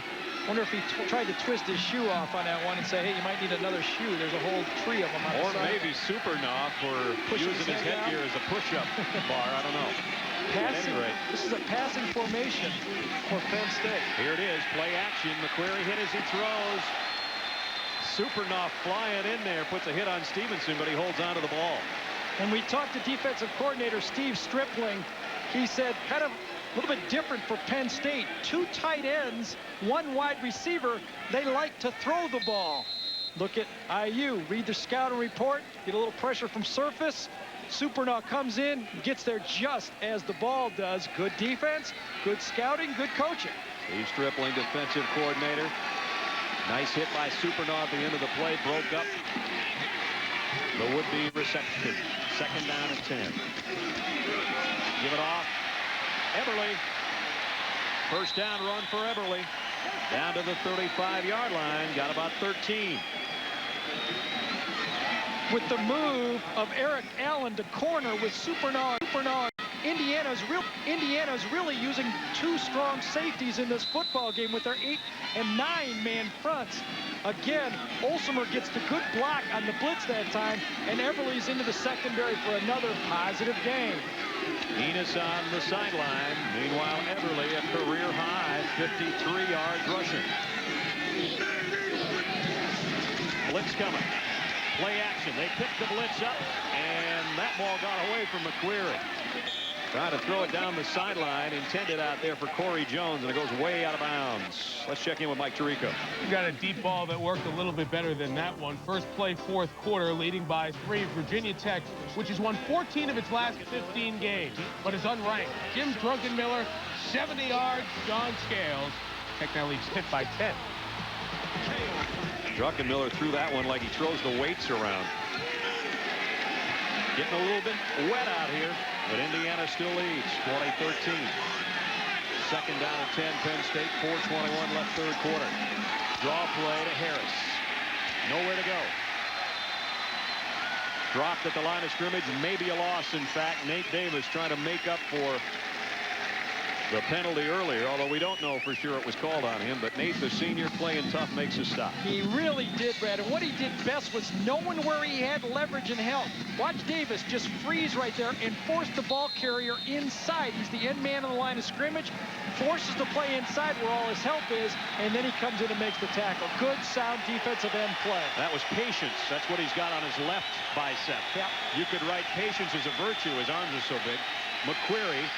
And now he's going to air it near side. Joe King's out there, and he's got it intercepted.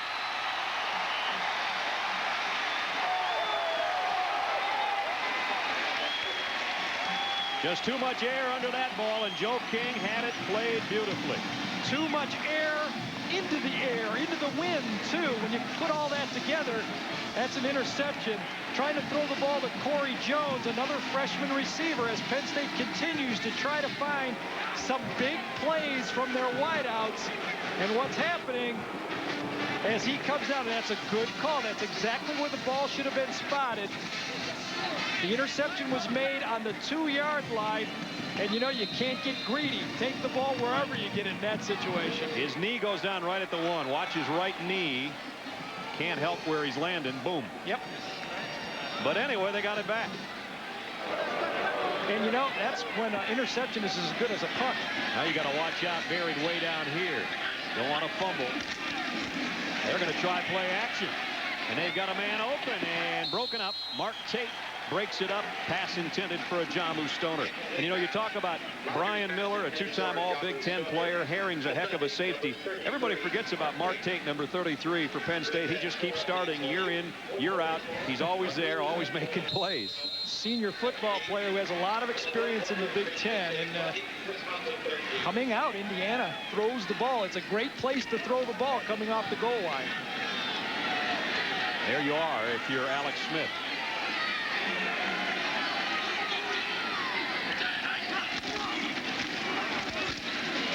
And Alex maybe got a yard. That's it. Mark Tate met him. Number 33 comes up after breaking up the pass on the previous play. Comes up with a tackle. Well, first half, IU had their way in the rushing game. It looks like Penn State got a little talking to. Joe Paterno might not have wanted to talk to Adrian, but I think he let his thoughts be known in the locker room. Yeah. 3rd down and 9 now. And again, we look from behind the Hoosiers offensive line. Under 3 minutes, 3rd quarter. Rogers rolls and throws, and that one, I don't know if his hand was wet or not, but that one almost got to the first row over there. See, now, as you become a veteran, you look down at your hands like it's slipped, because you come up, you know the cameras are on you, and you got to start going like it's that one's slipped. Well, if it didn't slip, it's one of the all-time bad passes, because that thing took off on it. Well, you know, he didn't want to make a mistake in that situation. It wasn't going to be high and wide. If somebody caught it, there be it. Remember, the punts have been coming off slow. They've been good ones, but they've taken a long time. Setkowski, here they come after him. He gets it away in a shorter amount of time, but it's returnable as well. Campbell from midfield. Campbell's got 20, but we've got a penalty marker down that might negate a 20-yard punt return. Guy down there maybe with an illegal block for Penn State. Give the credit to Bill Mallory that time. He was 5 yards out on the field pointing that one. If he had a yellow flag, it would have been tossed. Maurice Daniels, I think, is the guy that hit somebody in the back on the return. And instead of having it way down there at about the 35-yard line, back it up into your own territory. And now the rain is intensifying. More and more of the ponchos coming out here. I think we'll grab one up here, Gare, and cover up everything. Yeah, what might Joe be saying to that guy right there on that one, Brad? That gives you an indication of our weather right now.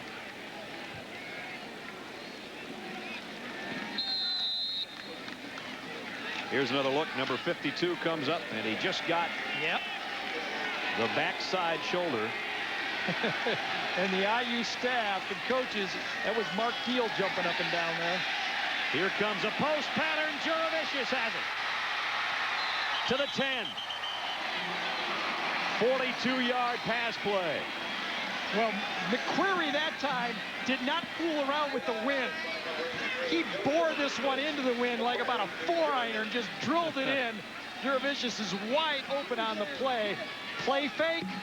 Got a guy wide open, and he's just going to drill it this time. I'm not putting it up there. I'm not going to let it die. Juravicius does a good job of protecting that ball. Joe King comes over late for the play. Joe King, who had the interception on the last Penn State march, sees Juravicius get it all the way to the 10. Everly hitting the backfield. Bounces off, and Everly somehow still on his feet inside the 5. What a run. What a run. What a play by Everly, because this really changes your plus 20 look. If you lose a lot of yards on first down, this play should have been made by Albert Wood, number 70 right there. And I think it was Robertson, number 55, could have, well, you could just name anybody. Yep. 11 guys could have made that one, couldn't they? 2nd down. And the officials halt play with 1:40 remaining. Indiana took a timeout. They did not. I don't know if they had 11 guys even on the field, and if they did, they didn't know what defense they were in. Timeout, Indiana. It's their first. I don't even know if they had 10 guys. They might have been 2 men short. At any rate, Surface and Baisley, the 2 linebacker leaders, will come to the sideline to talk things over. Meanwhile, Joe Paterno's team trying to tie this up. Coming up tomorrow, it is week 9 already of NFL Countdown. Chris Berman and the gang take a look at Jimmy Johnson's long-awaited return to Dallas. Former Heisman Trophy winner Ty Detmer, can he be the man in Philly? And just how healthy is Steve Young? Looked pretty healthy last week. NFL Countdown, 11:30 a.m. Eastern tomorrow. Mike McQuarrie and Fran Ganter talking it over. McQuarrie's long pass to Jurevicius set this football up down in first and goal territory, and right now it's second down just outside the Indiana 3. Brad, you saw McQuarrie looking at his wristband where he has the plays on. A lot of coaches like to have the goal line and short yardage plays on because it's such a far run from the bench there. They waste too much time, so you put your short yardage and goal line plays on there. So you just signal a 2 and they can call the play, the second play on the band. Here's a power eye. They shift out of that now. As slow it goes, he'll be the motion man outside the 3. Play action. Loft it to the end zone. Touchdown, Penn State. They're a point away from tying it up. It's Everly who did a lot of the work on that sensational run to get him close. Now as a pass receiver, he's got him in the end zone. McQuarrie did a nice job that time of not throwing the ball to Bob Stevenson, the tight end, who wanted the ball at the end. Stevenson is right here. Watch him go into the end zone and turn around. That's who he wanted to go to the ball to. And then floats it out to the outside. Warnke and King can't get there. King is the last guy to push him into the camera. Everly goes right into the wheelhouse there, but he's got the touchdown, and Conway's got the extra point. And with 1:35 remaining in the third quarter, remember that second half bugaboo that Indiana has had all year long. Well, here they see now. They spotted Penn State not a free, but 10 points here in the third quarter, and now we're even. Yeah, and more importantly, it's been third quarter bugaboos as you see it. Play action pass. McQuarrie does a nice job of being patient, going to the outside, putting it where just one guy could get the ball that time, Everly. And Penn State has turned a third quarter into their advantage, and this has all been against the wind. Another big factor as this game goes along and the wind picking up. Tied here. Let's see what else is going on with Mike Tirico. You've got wind and some rain there, but Well, here it's not raining that hard, but it's intensifying.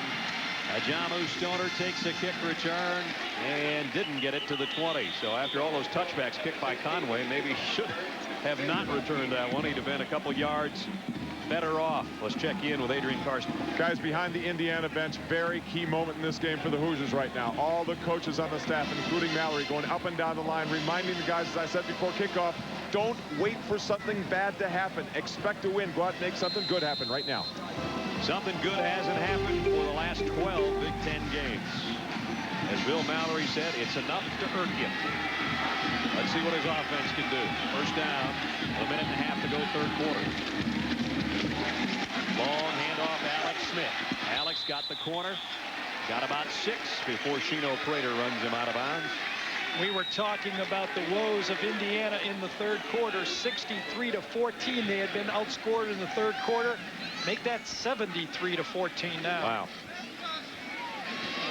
Alex Smith for Bill Mallory was so sensational 2 years ago. Freshman of the year in the country.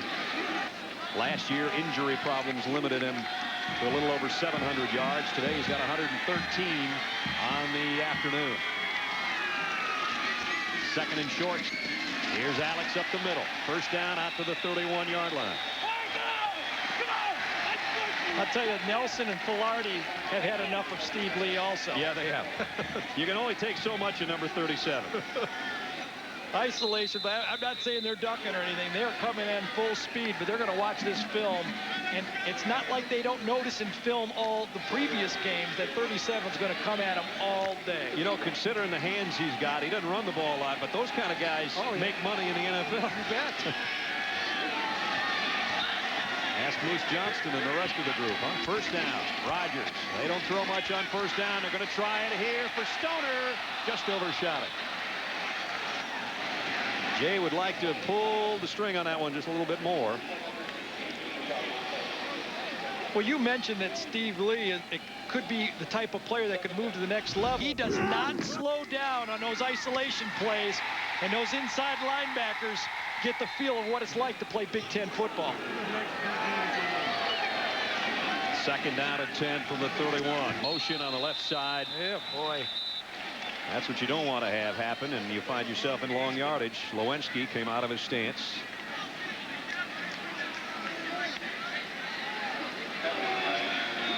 Brad, you know, we've done Northwestern a couple times as we watch the call. Prior to the snap, false start, offense. 5-yard penalty, it's still second down. And you were alluding to it before. When you watch Northwestern play, you just get the feeling that the seniors there and the players there know that one way or another, we're going to figure out a way to win this game. Here it appears that right now, after losing a lot of Big Ten games for 2 years in a row, that these guys fear the worst as the game goes on, and their play just gets to begin to deteriorate in the second half. Just a play here or there can make a huge difference. Speaking of Northwestern, they continue to lead Illinois 20-17. Here it's 20-20. 2nd and 15. Rogers trying to flare it out. Alex Smith. No help out there, though. Good job defensively by Tate and Collins to make the tackle. And the reason Jay Rogers is squinting is because we have got some wet weather right now in Bloomington. Still getting the play, and now he's going to find himself with a 3rd down and what, 19? It's a bunch. Back at the 22, 3rd and 19.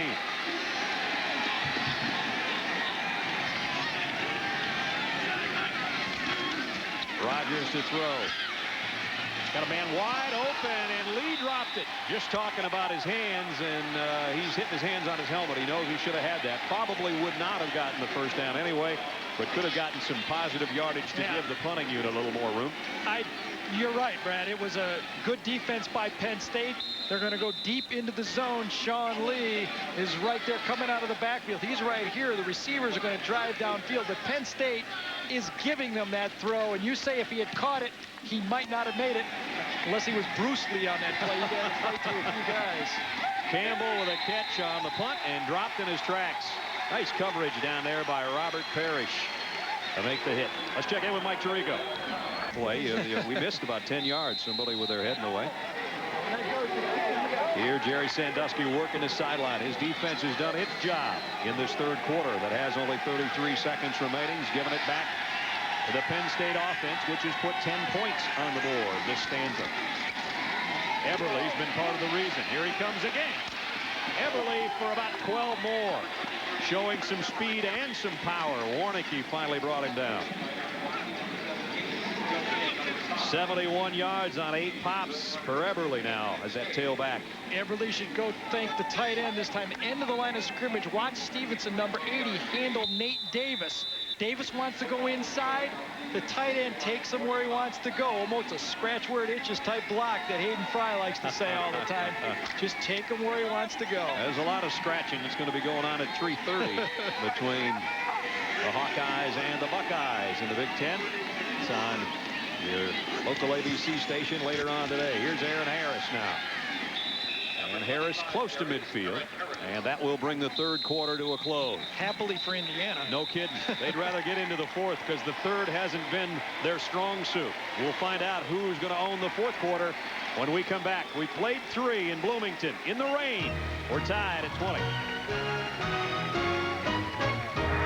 Minutes left, tied at 20. Can this be the time that Indiana can end the long losing streak? Bill Mallory exhorting his troops on and hoping so. And I think he was thinking what I was. I think he's over there saying, you know, he has to provide the leadership. A lot of guys don't crack now. Get out there, play, take this game. 2nd down and 6. Passing formation for Penn State. They're going to give it off to Eberle. Eberle's got a 1st down. He's down to the 41-yard line of Indiana. Shaw and Allen slow him down after he gets 10, and now Eberle inching up there close to 181 yards on the day. The 2 big plays that McQuarrie and Jurevicius have brought to this offense in the passing game has now broke open the running game. Remember, Eberle is doing well, Harris is doing well. You got to have the mix with the passing game and the running game together. You saw the raindrops on our camera lens. Joe Paterno's got a few on his glasses. McQuarrie throws out of self-defense. Nice pressure put on by Ogunleye and company. And let's check in with Mike Tirico. Guys, Wildcats back in the hole. What a day for Robert Holcomb, the running back for Illinois. This was a 3rd and 15.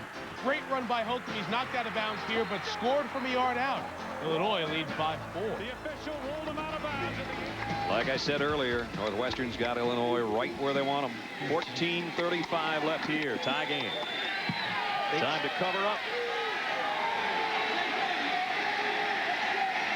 It's getting to the point where a turnover might decide this on a very wet day now. 2nd down and 10 at the 41. Harris popped in the backfield and brought down. Matt Surface again. All over the place. Well, if IU can get a turnover, they had one in this football game, I think, already with the interception by Joe King. They came into this game leading the Big Ten in takeaways with 19, so they have one more. That's 20. They could sure use a turnover or a sack, something big in this situation. Last year they were last in the country in that turnover margin Gary's talking about. 3rd down and a long 8. This is the kind of spot you get a little bit nervous. Here comes a blitz on McQuarrie. He's going to throw it for Juravicius, and he got him again. Might be a face mask on Eric Allen at the end of the play, which is going to set Penn State up 1st and goal. We talked about it earlier in the game when Wally Richardson overthrew the fade pass to Juravicius.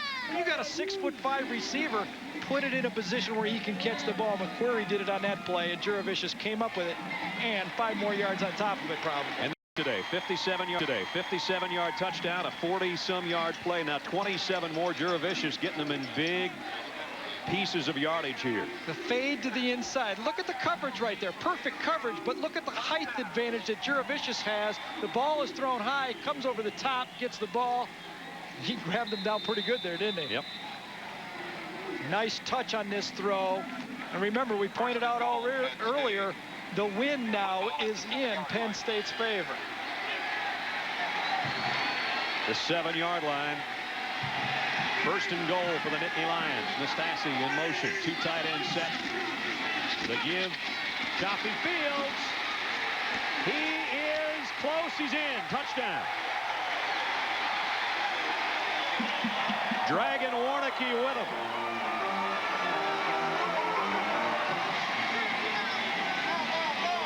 Chaffee Fields puts Penn State in front.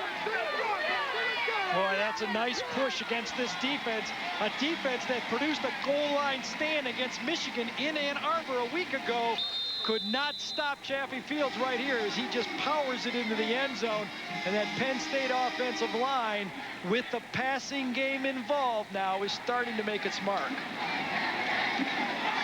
Greg Conway for the 27th point. Penalty markers down. Let's see who jumped first. May or may not have to do this again. If it's against Indiana, it's not necessary. Brad, you see that in the picture there just before we went back to the official? That was Kurt Enos over there really exhorting and really behind his teammates. You know, he's not pouting on the sideline. I happened to have my eye on him during that touchdown run, and he was jumping up and down and celebrating. That's a good teammate. And it's a good extra point as well. Offside defense. The penalty will be assessed 5 yards on the kickoff. The extra point is good. 17 unanswered Penn State points. They lead by a touchdown.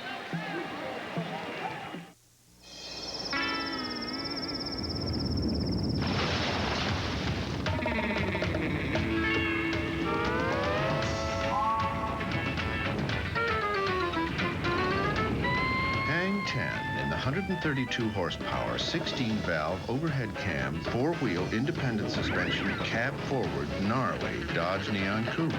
Dude. From Bloomington, Indiana, where now Penn State leads by a touchdown. 27-20. 13:26 left. They've done it by just dominating both sides of the ball in this half statistically so far, as we are in the start of the 4th quarter here still. Ajamu Stoner about 7 yards deep. He'll touch it down. It'll be Indiana from its own 20 after we check in. You can see how much Penn State has dominated the second half of this football game. 91 yards rushing, already more than they had in the first half, and IU's running game is non-existent. Alex Smith got 4. It's 2nd down and 6 from the 24. This is Alex Smith again, trying to head to the corner, and he's not going to get there because Kim Herring made the tackle. Kim Herring is what you call a lane runner at free safety. Used to see that a lot in college football. Put that free safety in the middle of the field and let him read the play and attack from both sides. There he is. Now watch his angle of pursuit. He's going to pick out the play and then hit it right there. There's where the hole's going to be, and he'll take away the hole by coming in and keeping that back, forcing him to the sideline. That is great free safety defense. The experience of a 3-year starter. 3rd down and a long 5. Rodgers, look out. Twisted in half. Did he lose the ball as well? They're going to blow it dead at the 16. That ball did come out. Snyder with a big hit. Jay Rodgers a little bit of a limp as he comes off.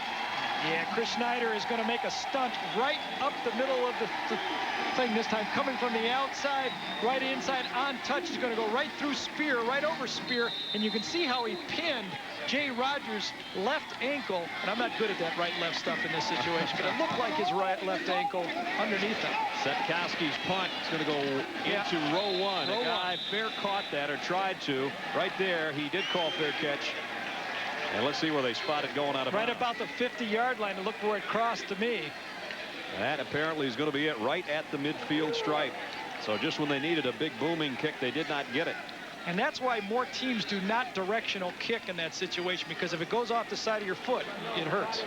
Coming up next Saturday on ESPN2, 12:30 Eastern from the Big Ten, Minnesota will head to Columbus. They'll try to slow down Demetrius Stanley and the number 2 ranked Buckeyes of Ohio State. Then at 7 in the SEC, Arkansas goes to the Plains. They'll take on number 22 Auburn. Check them both out on the Deuce next week. And motion defensively. Penalty markers down as Albert Haywood jumped into the neutral zone, and that'll give Penn State a free 5 and move them into Indiana territory. Prior to the snap, offside, defense, 5-yard penalty. It's still 1st down. Well, Albert Haywood had a play, and now he's on the sideline. Do you get credit for a play when they don't even have a play? It's still 1st down. You get credit for the penalty. I don't think you get any other credit. And you get to come over and talk to Coach Mallory, too, after that. I think that guy has seen this before, don't you think? I think he has. He goes, not again. Not again. They were up 20-10, the Hoosiers at halftime. Now it's 27-20. Mike McQueary in relief of Wally Richardson. Hasn't completed a lot of passes, but the ones he has have been key plays. Eberle. Warnicki let him have it, but he got about 4 on the run. When you don't have a lot of speed at the wide receiver position, you need it in the tailback position. And Eberle is noticeably quicker than Curtis Enos. There you see Curtis. He is obviously the power tailback that when you have that passing game going, this guy can really hurt you. But right now, they need the quickness of a Eberle.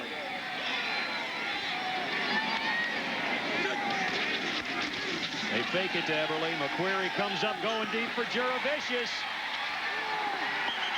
Another one he pulls down at the 10. Holy cow. 1st and goal. Because McQueary just ducked his head that time and threw it. Eric Allen was back there. This is a ball that if it gets intercepted, the coach comes over and says, what are you doing, Mike? There's a free safety in the middle of the field. You can't throw that pass. But Juravicius is hot right now, and he goes up and gets the ball. Watch McQueary duck and throw on this one. Throw and duck. Oh. Ouch. But there's the free safety. Allen in the middle of the field. Allen and Shaw right there. A takeaway by Juravicius. Eberle bouncing off people and somehow got almost 5. He got more than 5 out of that run. I don't know how. Shaw finally brings him down. So Juravicius, who by not going to class a couple of weeks ago didn't get to play in a game, today he's teaching class on how to pull down jump balls, huh? Well, the difference from Indiana and where Joe has a lot of problem as the wide receiver is when he gets a quick corner right in his face, he has a tough time releasing against him.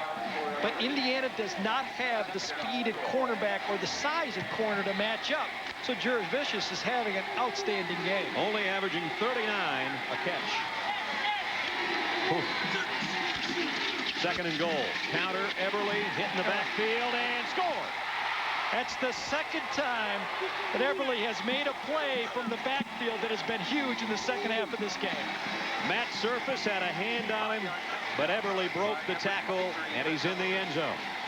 And you can't blame everything on Surface on that play. You're coming in there full speed, and a back is going the opposite way full speed. You see Surface, he tries to keep his play and his upfield shoulder there to make the hit, but Eberle makes a little juke, gets to the outside of him right there, and there is maybe the lack of athletic ability from Surface and the linebackers showing up. Extra point by Conway is good. 24 unanswered Penn State points. They lead by 2 touchdowns in the 2nd half here for Penn State. There you go. And the guy that got him close has just been plain Juravicious. 39 plus a catch for that guy, and then Eberle ends it off with a touchdown. And that's Joey Ellams. We saw him hurt his ankle against Northwestern.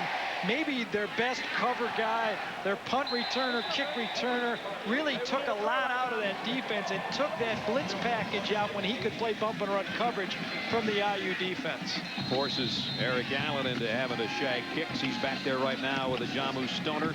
Line drive and a touchback again. Conway's done a nice job kicking off today. Let's kick it back to Mike Tirico.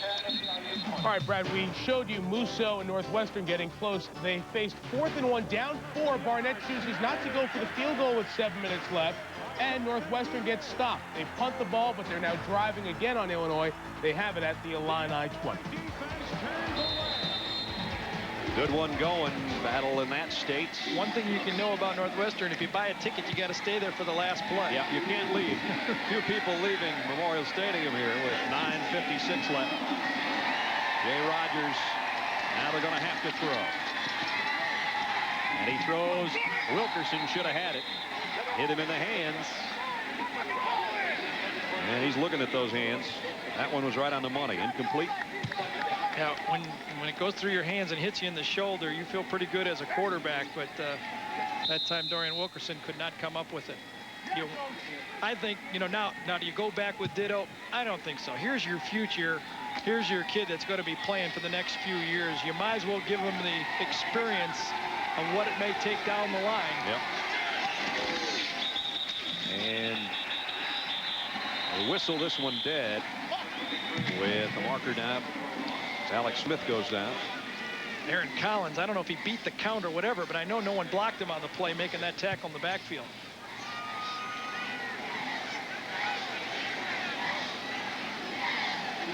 Prior to the snap, false start, offense. Please reset the clock to 9:51. With 3 seconds back. Yeah, who knows?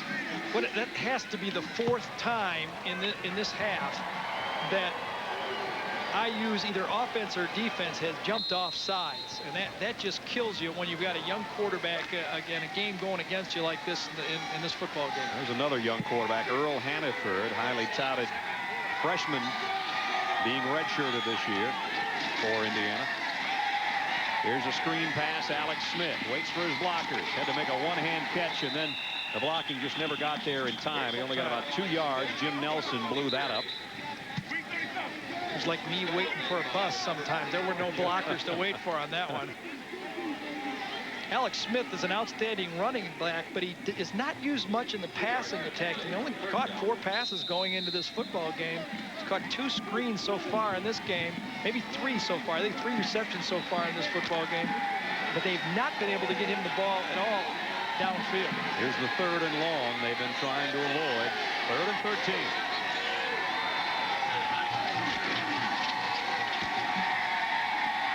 Rolling and trying to throw is Rogers. Now picks up blockers. He's got some nice running ability. Got to the 25, but he's well short of the first down. It's 4th and 5. One thing that Penn State defensively has done well in this game is play good 3rd and long defense. They got burned by Timmy Dwight last week in a 3rd and very long that cost them a football game. It looks like Jerry Sandusky has drilled it home. We're going to make these guys catch it in front of us and then make the tackle. Sitkowski Kicks. Campbell waits on it at the 31. Chris Campbell down to the 39. 8-yard return with 8:24 remaining in the ball game. And we got a penalty marker down back at the Cats, maybe. Here it is when you watch them in this situation. Fourth down, fourth quarter, minute to go. Just another yawner, huh? Well, now, here there was a discussion after the punt. There was a holding call on the punt return. So Penn State is going to have it backed up to its own 29. They lead 34-20 with 8:24 left.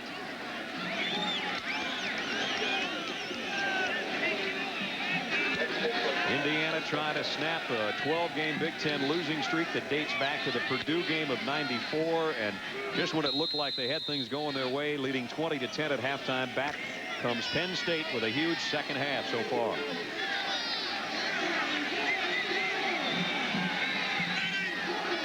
First down, Nittany Lions. Mike McQuarrie at quarterback. And to give to Eberle. Warnicki trying to bring him down.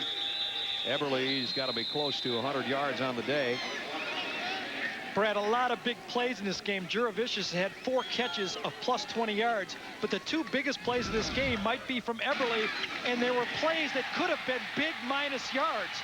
This was early on second down where he could have been stopped in the backfield. And this is when Surface had him. He squirts through and makes the first down. Touchdown, excuse me. And I said he could be close to 100. He's so close to 100 that he has 100. On 12 carries. And up throwing's McQuarrie. Out to Olsemer, the tight end. That's another first down. He's out of bounds, though. That's about the only bad part about that play. 7:42 remaining. You never like to pin it on one guy. And I'm not pinning it on Wally Richardson. But you depend on a quarterback to make plays. Wally's a senior player. He's been there. He's got a lot of experience. He started as a freshman. He was not coming up with big plays. McQuarrie has come in this football game and made the big plays for Penn State. That's the difference. From the 42. Give. Eberle. Number 23 carry. Got a couple. The tackle made by number 47, Matson. Mike McQuarrie, who used to park cars as a kid at Beaver Stadium. He's a State College hometown product. And from parking cars to driving Penn State, that's what he's doing today. We approach 7 minutes. Second down and 8. Driving Indiana crazy. That's what he's done today. Using all the clock. And then to give on a little counter to Eberle. Boy, he makes a lot of people miss, doesn't he? You know, Surface had him again that time from behind, and he just kept running through the tackle, moving his feet, never stopping. And you just see at Penn State, you got to be patient. There's a lot of players over there. You know, you got McQuarrie's trying to get on the field as a quarterback. Eberle's trying to get on the field with Kurt Enos ahead of him. And it's just tough to get on the field sometimes if you're a good football player at Penn State. Well, they brought Eberle in as a tailback. Then they switched him to the secondary momentarily last year. And then due to some injuries, put him back on offense. Today he has been a force to be reckoned with on offense. McQuarrie rolls. Wants to throw, waits for Juravicius to come open, and then skipped it off his hands. Joe King was covering as we check in with Mike Tirico, or the other Autry. Penn State forced to punt. Jamu Stoner waiting on the punt. Will fumble it. Penn State's got it. Penn State's got it, but it's a muffed ball. It will go back to where they recovered the fumble on the punt. And that looked very simple. Nobody around Stoner that time. He just drops the ball. Jamu Stoner fumbles, and Penn State takes over at the Indiana 15-yard line. You can see it. Stoner's got it right there. No one in his face. The ball goes free. And where it is recovered, Anthony King gets the ball. He was the hawk on the position outside. Picks up the ball. You cannot advance it on a muff punt like that. Penn State with the ball with a 2-touchdown lead and only 6 minutes to go in the football game. Things appear to be well in hand now for the number 17 team in the country. At the 15, first down. 2 tight end set. Everly. He's got 5. Number 23, Chris Everly. The tackle made by number 95, Daniel Jones. Another long day for Indiana. It wasn't earlier. John Blick is the big freshman offensive tackle. He's right here. There's Marsick. Watch them pull on the counter this time. Blick is the type of offensive lineman that Penn State would like to get to. 336 pounds, 6'6". I'm sure they'd like to get him to block sooner or later, too. He didn't block anybody on that play, but he's got the pulling down. He got the pulling part. 2nd down and 5. Bouncing outside. Harris for the touchdown.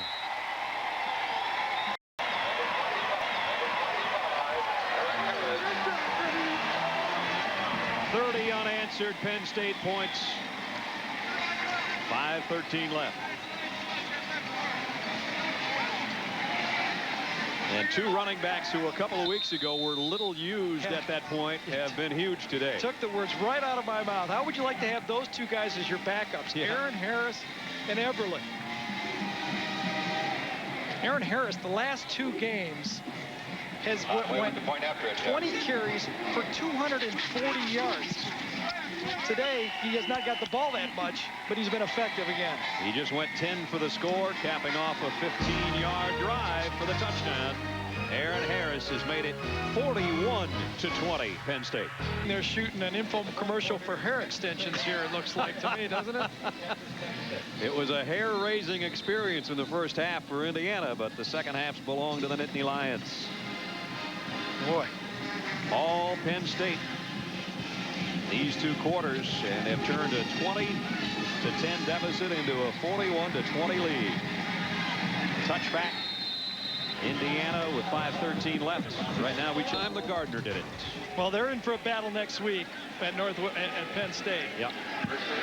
Penn State will be waiting on them with a 7-2 record, though, and 3-2 in the Big Ten, because they're on their way to a victory here today. And now pressure, and down goes Rogers. Chris Snyder in there again. Indiana in the second half has run 24 plays for 31 yards. Ouch. Yeah, that doesn't work too good, does it? Nope. Bill Mallory, who has seen his team battle valiantly against the competition this year, and at many times looked like they had him where they wanted him, but second half collapses have killed this Indiana team this year. Today's not going to be an exception. High snap from the shotgun. Rogers throws. It's intercepted. Spillane. Touchdown, Penn State. Gerald Spillane goes 27 yards for the score.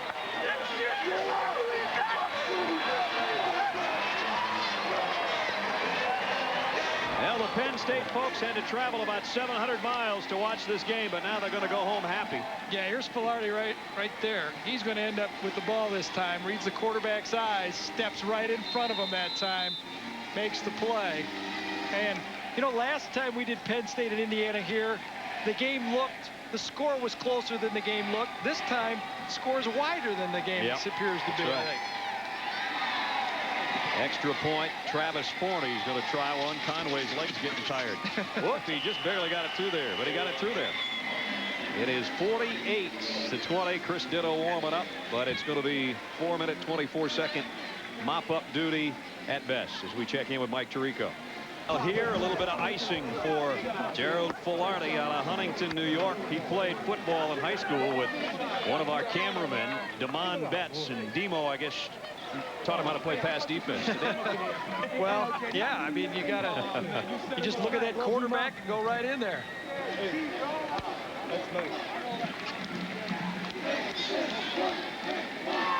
As we said, they had to come a long ways, but they're going to be happy. A lot of them brought their RVs and their vans. Some flew in. They're going to be happy going home. Kick taken a yard deep by Stoner. Ajamu Stoner straight up the side. Broke a tackle and got a nice return out to the 47-yard line. Let's check in with Adrian Karsten. Brad, let me take you back to your college days. I'm sure you remember sharing a house with your best buddies. Well, here about 2 blocks from Memorial Stadium, 6 varsity football players have been living together for the last 5 years. And now today, win or lose, especially on this Parents' Weekend, it's going to be great for all these guys to come home to someone who really loves them. Your master will be home soon enough, guys. But for now, give me some room. They call that place the 6-pack. Those guys, they got dog. Everybody has a dog that lives there. They've all got their own special kind. Chris Ditto now at quarterback. Goes out to the left side. Steve Lee in and out of his hands. Incomplete. Chris Ditto's one of those guys that lives in the place that Adrian just showed us. What is it? Goody? They got, here's the dogs. Okay. A German Shepherd, 2 Labs, 2 Rottweilers, and a Weimaraner. Is that how we say it, guys? I don't know. We argued about that. Weimaraner. There's Gunner and Cisco and Sully and Jake, and they're all. I tell you, Adrian's feeding them popcorn. Yeah, they get along. Yeah, they do. Most of the time. You wouldn't want those dogs in a fight. I know that. Yep. Just some of the interesting stuff Karsten seems to find in every sitting. From the 46, 2nd and 10. Ditto running out of time. Incomplete. He got hammered for his efforts. Now Penn State with some backup people in there. Clint Cease comes in and levels Ditto. Rogers had a nice start to this game. Jay played very well. But it started to slip away in the second half, and it slipped all the way down to 48-20 now with 4:07 to go. And now the bowl picture begins to take shape as Michigan State is really hammering it to Wisconsin right there. And the Big Ten has 5 bowl appearances, but it's a little tricky how after you're 1 and 2, how the next people kind of fall into the bowl situation. Ditto throws to Stoner across the middle, and Stoner's a couple yards short of a first down. Gary's talking about where the bowl teams are here. Right, and only the first 2 teams, the Rose and the Citrus, have to take the number 1 and the number 2 teams. After that, the Outback, Alamo, and Sun choose. The Outback has 3rd choice, Alamo has 4th choice, and the Sun has the 5th choice. So they could skip over a team. That has the Michigan State people a little worried because you got Northwestern in there, Penn State, Michigan, a lot of people, Iowa in there that travel well. Ditto on a 4th and 2, complete. Nope, in and out of the hands of Ware, and that'll give it back to Penn State. The other thing that's added into all of that, which you were telling me about, is you can take someone over someone else unless the record is 2 more victories. That means if you have won like 9 games and someone has only won 7 games, you're forced to take that guy. And if you look at the standings right now, here's Penn State, the number 6 team going in. Now, obviously, above them right here, Northwestern, they won. Ohio State and Iowa face each other. Michigan State won. We don't know about Michigan until tonight. So now also Penn State plays Michigan still, Northwestern still, and Michigan State still. So it's going to shake out. Those standings you just saw were coming into the day, remember, as Northwestern's already at it. So does Michigan State, and Penn State about to go to 3 and 2. And here's number 32, Cordell Mitchell. Now, what is Northwestern? I know Northwestern is undefeated in there. One more time. How many victories do they have already now with today's win? Does that put them at 7-1? Yeah. So that already puts them in a real good position, even if they lose a couple more games, of getting an attractive bowl game in Northwestern. Let's face it, they're a big story, and a lot of bowls find them as an attractive bowl team. And Wisconsin, having lost to Michigan State, they almost have to run the table now. Remember, they have a 12-game season, which could help them. They have 4 losses in a row, all 4 of them in Big Ten play, but they played 12 games. Their last one out in Hawaii, so they could still have an 8-4 season. Don't forget the Residents in College Scoreboard Show with Mike Chirico is coming up following the conclusion of our game. And tonight's matchup in the Big East, Miami and undefeated West Virginia. Ron and Michael have that one for you. We're down to the final 3 minutes here. 48-20. Hell, it was fun for a while for the folks in Bloomington. You know, now the questions start to swirl a bit about this IU program. When you lose this many games in a row, you know, Bill Mallory is as sound a football coach as there is in the country, but the losses continue to mount, and it's a sad story. I know the way the players feel about Coach Mallory and why they came here. It's going to be real interesting. Fumble. Picked up at the 40. Kevin Thompson in there, the third Penn State quarterback. The thing that sticks out to me about this IU team is they're a much improved football team than what they were a year ago. They play harder. They look like they have an offense. They can do a lot of different things, and there's no quit in this football team at all. It's just those losses and lack of people coming to these football games that start to mount up on you. It's a tough business, this coaching business. There you go. Now, there were more over there when it was 20-10 at halftime, but 48-20 now with a timeout and 2:01 remaining. 20 lead. And I don't think, you know, no matter what they think of Wally Richardson and how good he is and what Joe thinks about him, you can't change back quarterback right now. You go into the Northwestern game, you're going to have to go with McQuarrie. He's earned the job. Mm-hmm. Only one quarterback plays. That's right. Believe me. I've experienced it. Prior to the snap, false start, offense. Well, you've been on both sides of that ball. You've been the guy that's cheered to come in, and you've been the guy that's getting booed to get the other guy in there. Yeah, and you know, I think Kurt Enos is the type of guy, though, that you still have to go back to against a little more undersized defensive unit. But I think both of these guys have to play in this game coming up against Northwestern. Tried to block the punt and couldn't. And Stoner has to watch it go out of bounds back at the 18 or 19-yard line. 46-yard kick. Our Kelly Springfield players of the game. First for Penn State, Chris Eberle, a career high 110 yards. He has 2 touchdowns, 1 rushing, 1 receiving. And from Indiana, only 1 catch for 11 yards, but he does a lot of other things. The big fullback, Steve Lee. Yeah, he really is the center of their offense, isn't he? Kelly Springfield proud to donate $1,000 to each school's general scholarship fund on behalf of those 2. You know, Alex Smith had an outstanding first half of this football game, but nothing in the second half. They could not run the ball against Penn State. Nothing was there. Chris Ditto now out of the shotgun. Almost had that picked off. Macklin back there defending on Hinson, the intended receiver. Alex Smith over 100 yards in the first half. I tell you, Brad, one other thing. There are people here at Indiana, people connected with this football staff that are nervous about Alex Smith not coming back next year. Thinking that he may take a shot, feel he's ready to go up and play in the NFL. I think that would be a mistake for Alex. Well, he's got a family to support now, a wife and a baby on the way. Ditto. Deep middle. Oh, what a catch by Hinson. And Hinson going to get swarmed down as he got close to the 35. But Ivan Hinson, a freshman, just took it 36 yards. I tell you, you can see what they liked in Ditto and what I, a couple years ago when I watched Ditto throw the ball as a sophomore, thought he could be an outstanding quarterback. That was about a 35-yard throw right on the button. Hinson had to catch it. It would have gone right through his shoulder pads that time. Again, the backups are in for Penn State, but still a throw and catch. Pretty good job right there. And a first down at the 36 of Penn State. Ditto from the gun again. Both wideouts to the right. Now going deep down the middle. Got a man there. Touchdown.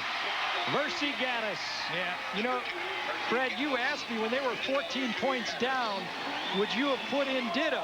And I said no, let Rogers have an opportunity to play. Who knows, right? I mean, Ditto can throw the football.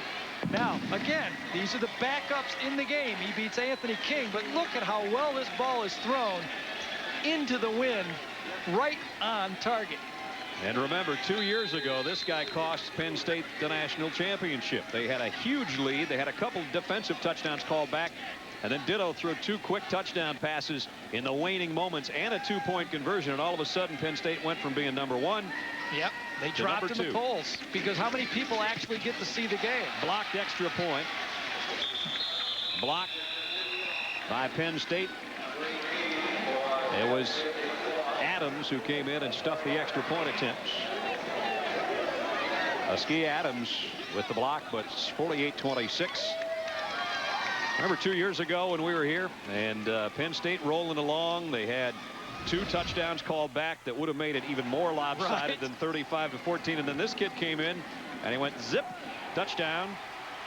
Then he came back the final play before the extra point and throws up the Hail Mary, and that one is hauled in, touchdown. And then a 2-point conversion.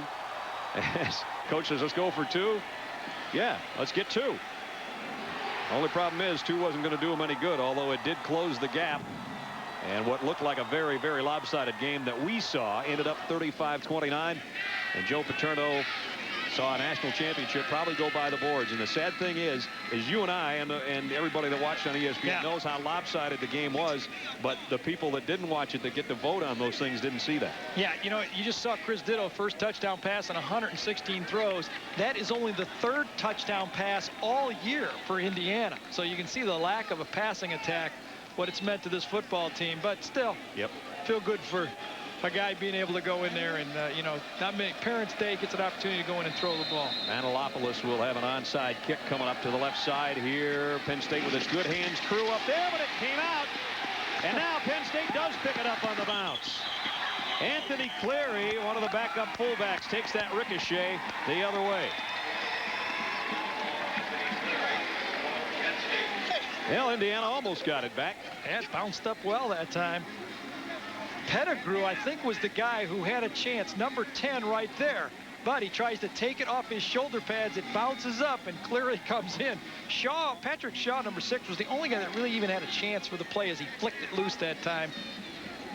Tikas Pettigrew with a hand on it, then Cleary did the rest. And they set the sticks at about the 25.5-yard line with a final 1:18 coming up.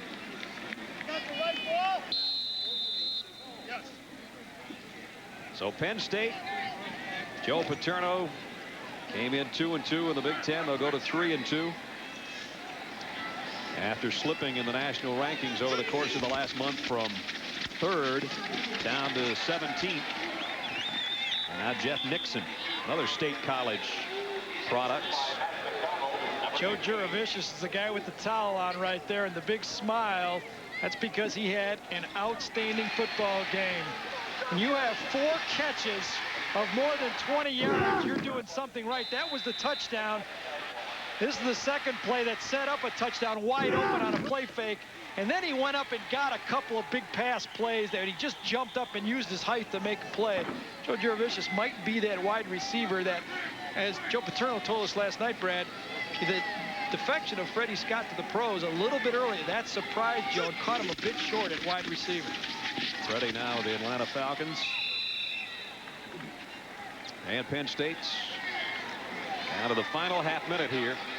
Gone on the road and seen a fired up Indiana team have a 20-10 lead, but all Penn State in the second half. And Nate Davis nursing a left shoulder. Hey, heard that on the first play of the game. Played the whole game with it.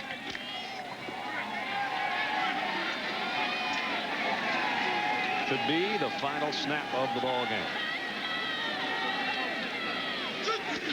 Penn State had to fight for it, but fight for it they did, and they're going to get the victory 48-26. Stay tuned. The Residents In Scoreboard show is next. For Gary Danielson, Adrian Carson, and our entire ESPN crew, I'm Brad Nessler. This has been a presentation of ESPN, the worldwide leader in sports. From Bloomington, we'll see you next week. Now let's check in with Mike Tirico, the Residents In College Scoreboard show. Michael, it's all yours. All right, guys, thanks.